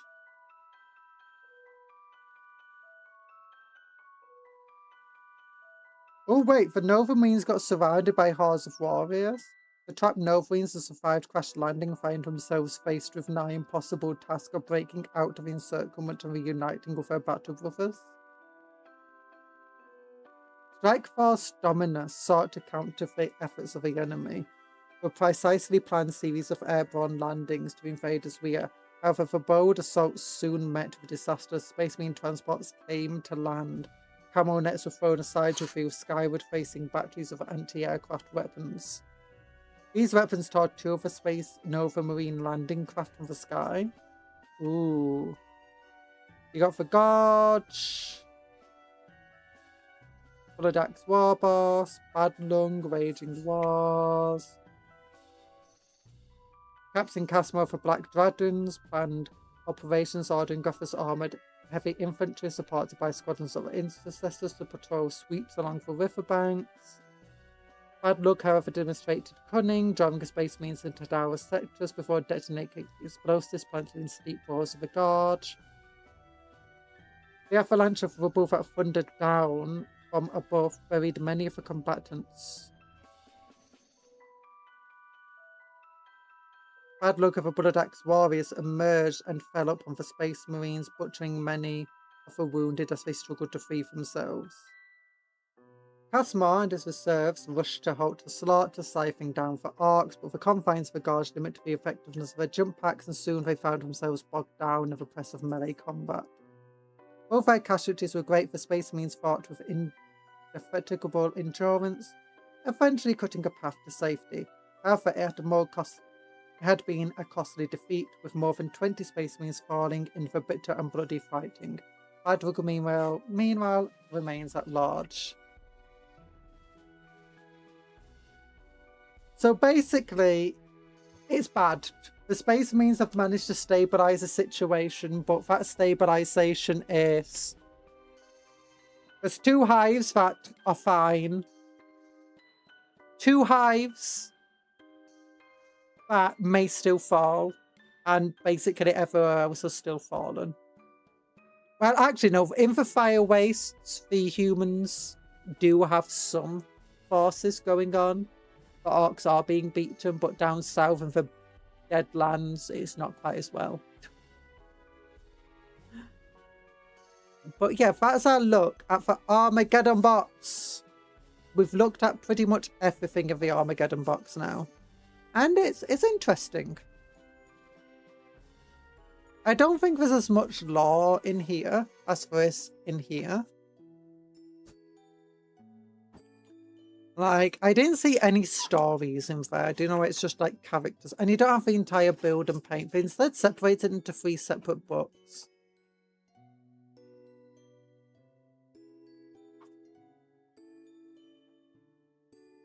Because you got the Combat Patrol magazine now. Like, yeah, you don't have this entire section about the Emperor of Mankind. And Rule of the Imperium, Angels of Death, Warriors of Faith, Inquisition, Powers of the Unknown. So I don't know if I'd say this is better than... Like, I think if you're starting the game for the first time, this lore book is not as useful as this book. There we go. I mean, it's like nowhere near as fit. Like, look how fit this is compared to... Oof. There we go.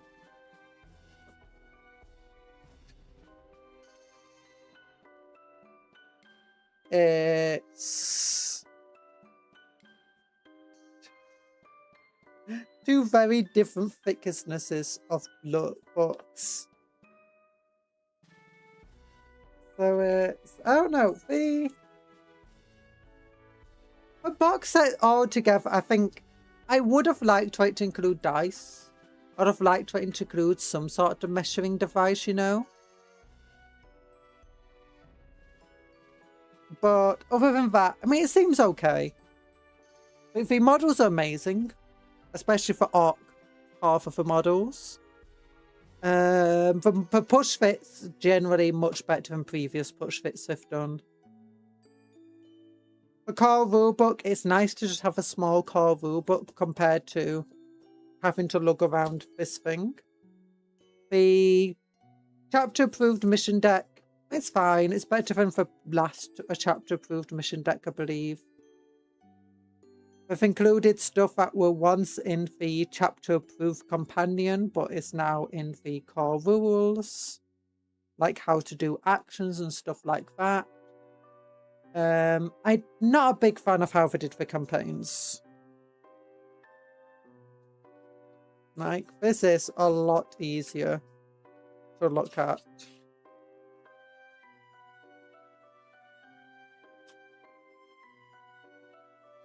Like, I much prefer this thing for the campaigns, to be honest.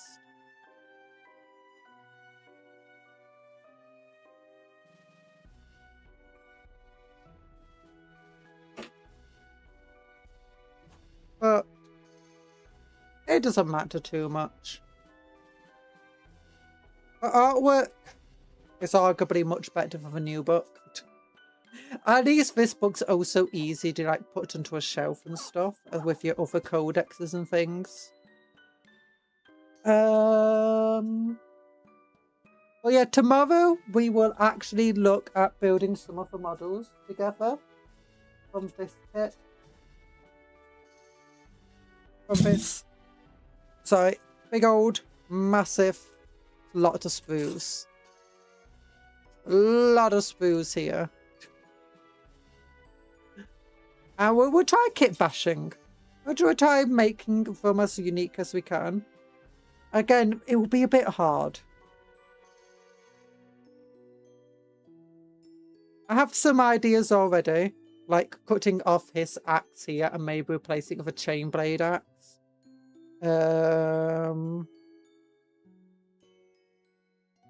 Swapping some of her heads around, I think, could be good.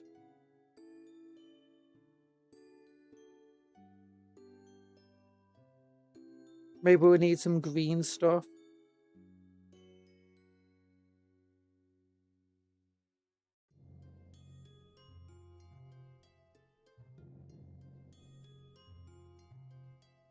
So it's...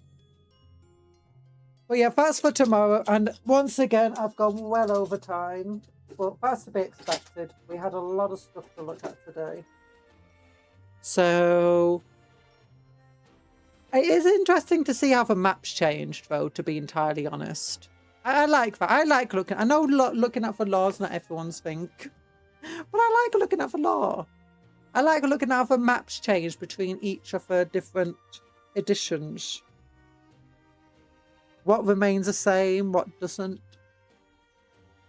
I wonder if we're going to get a new High Fleet soon enough with like the new Tyranids maybe. Because we know that Tendril is a High Fleet Leviathan Tendril that's attacking from Never Eat Shred for West. The Galactic West. Would it be fun for it like to become a new Splinter Fleet or whatever? Like you got Gargan.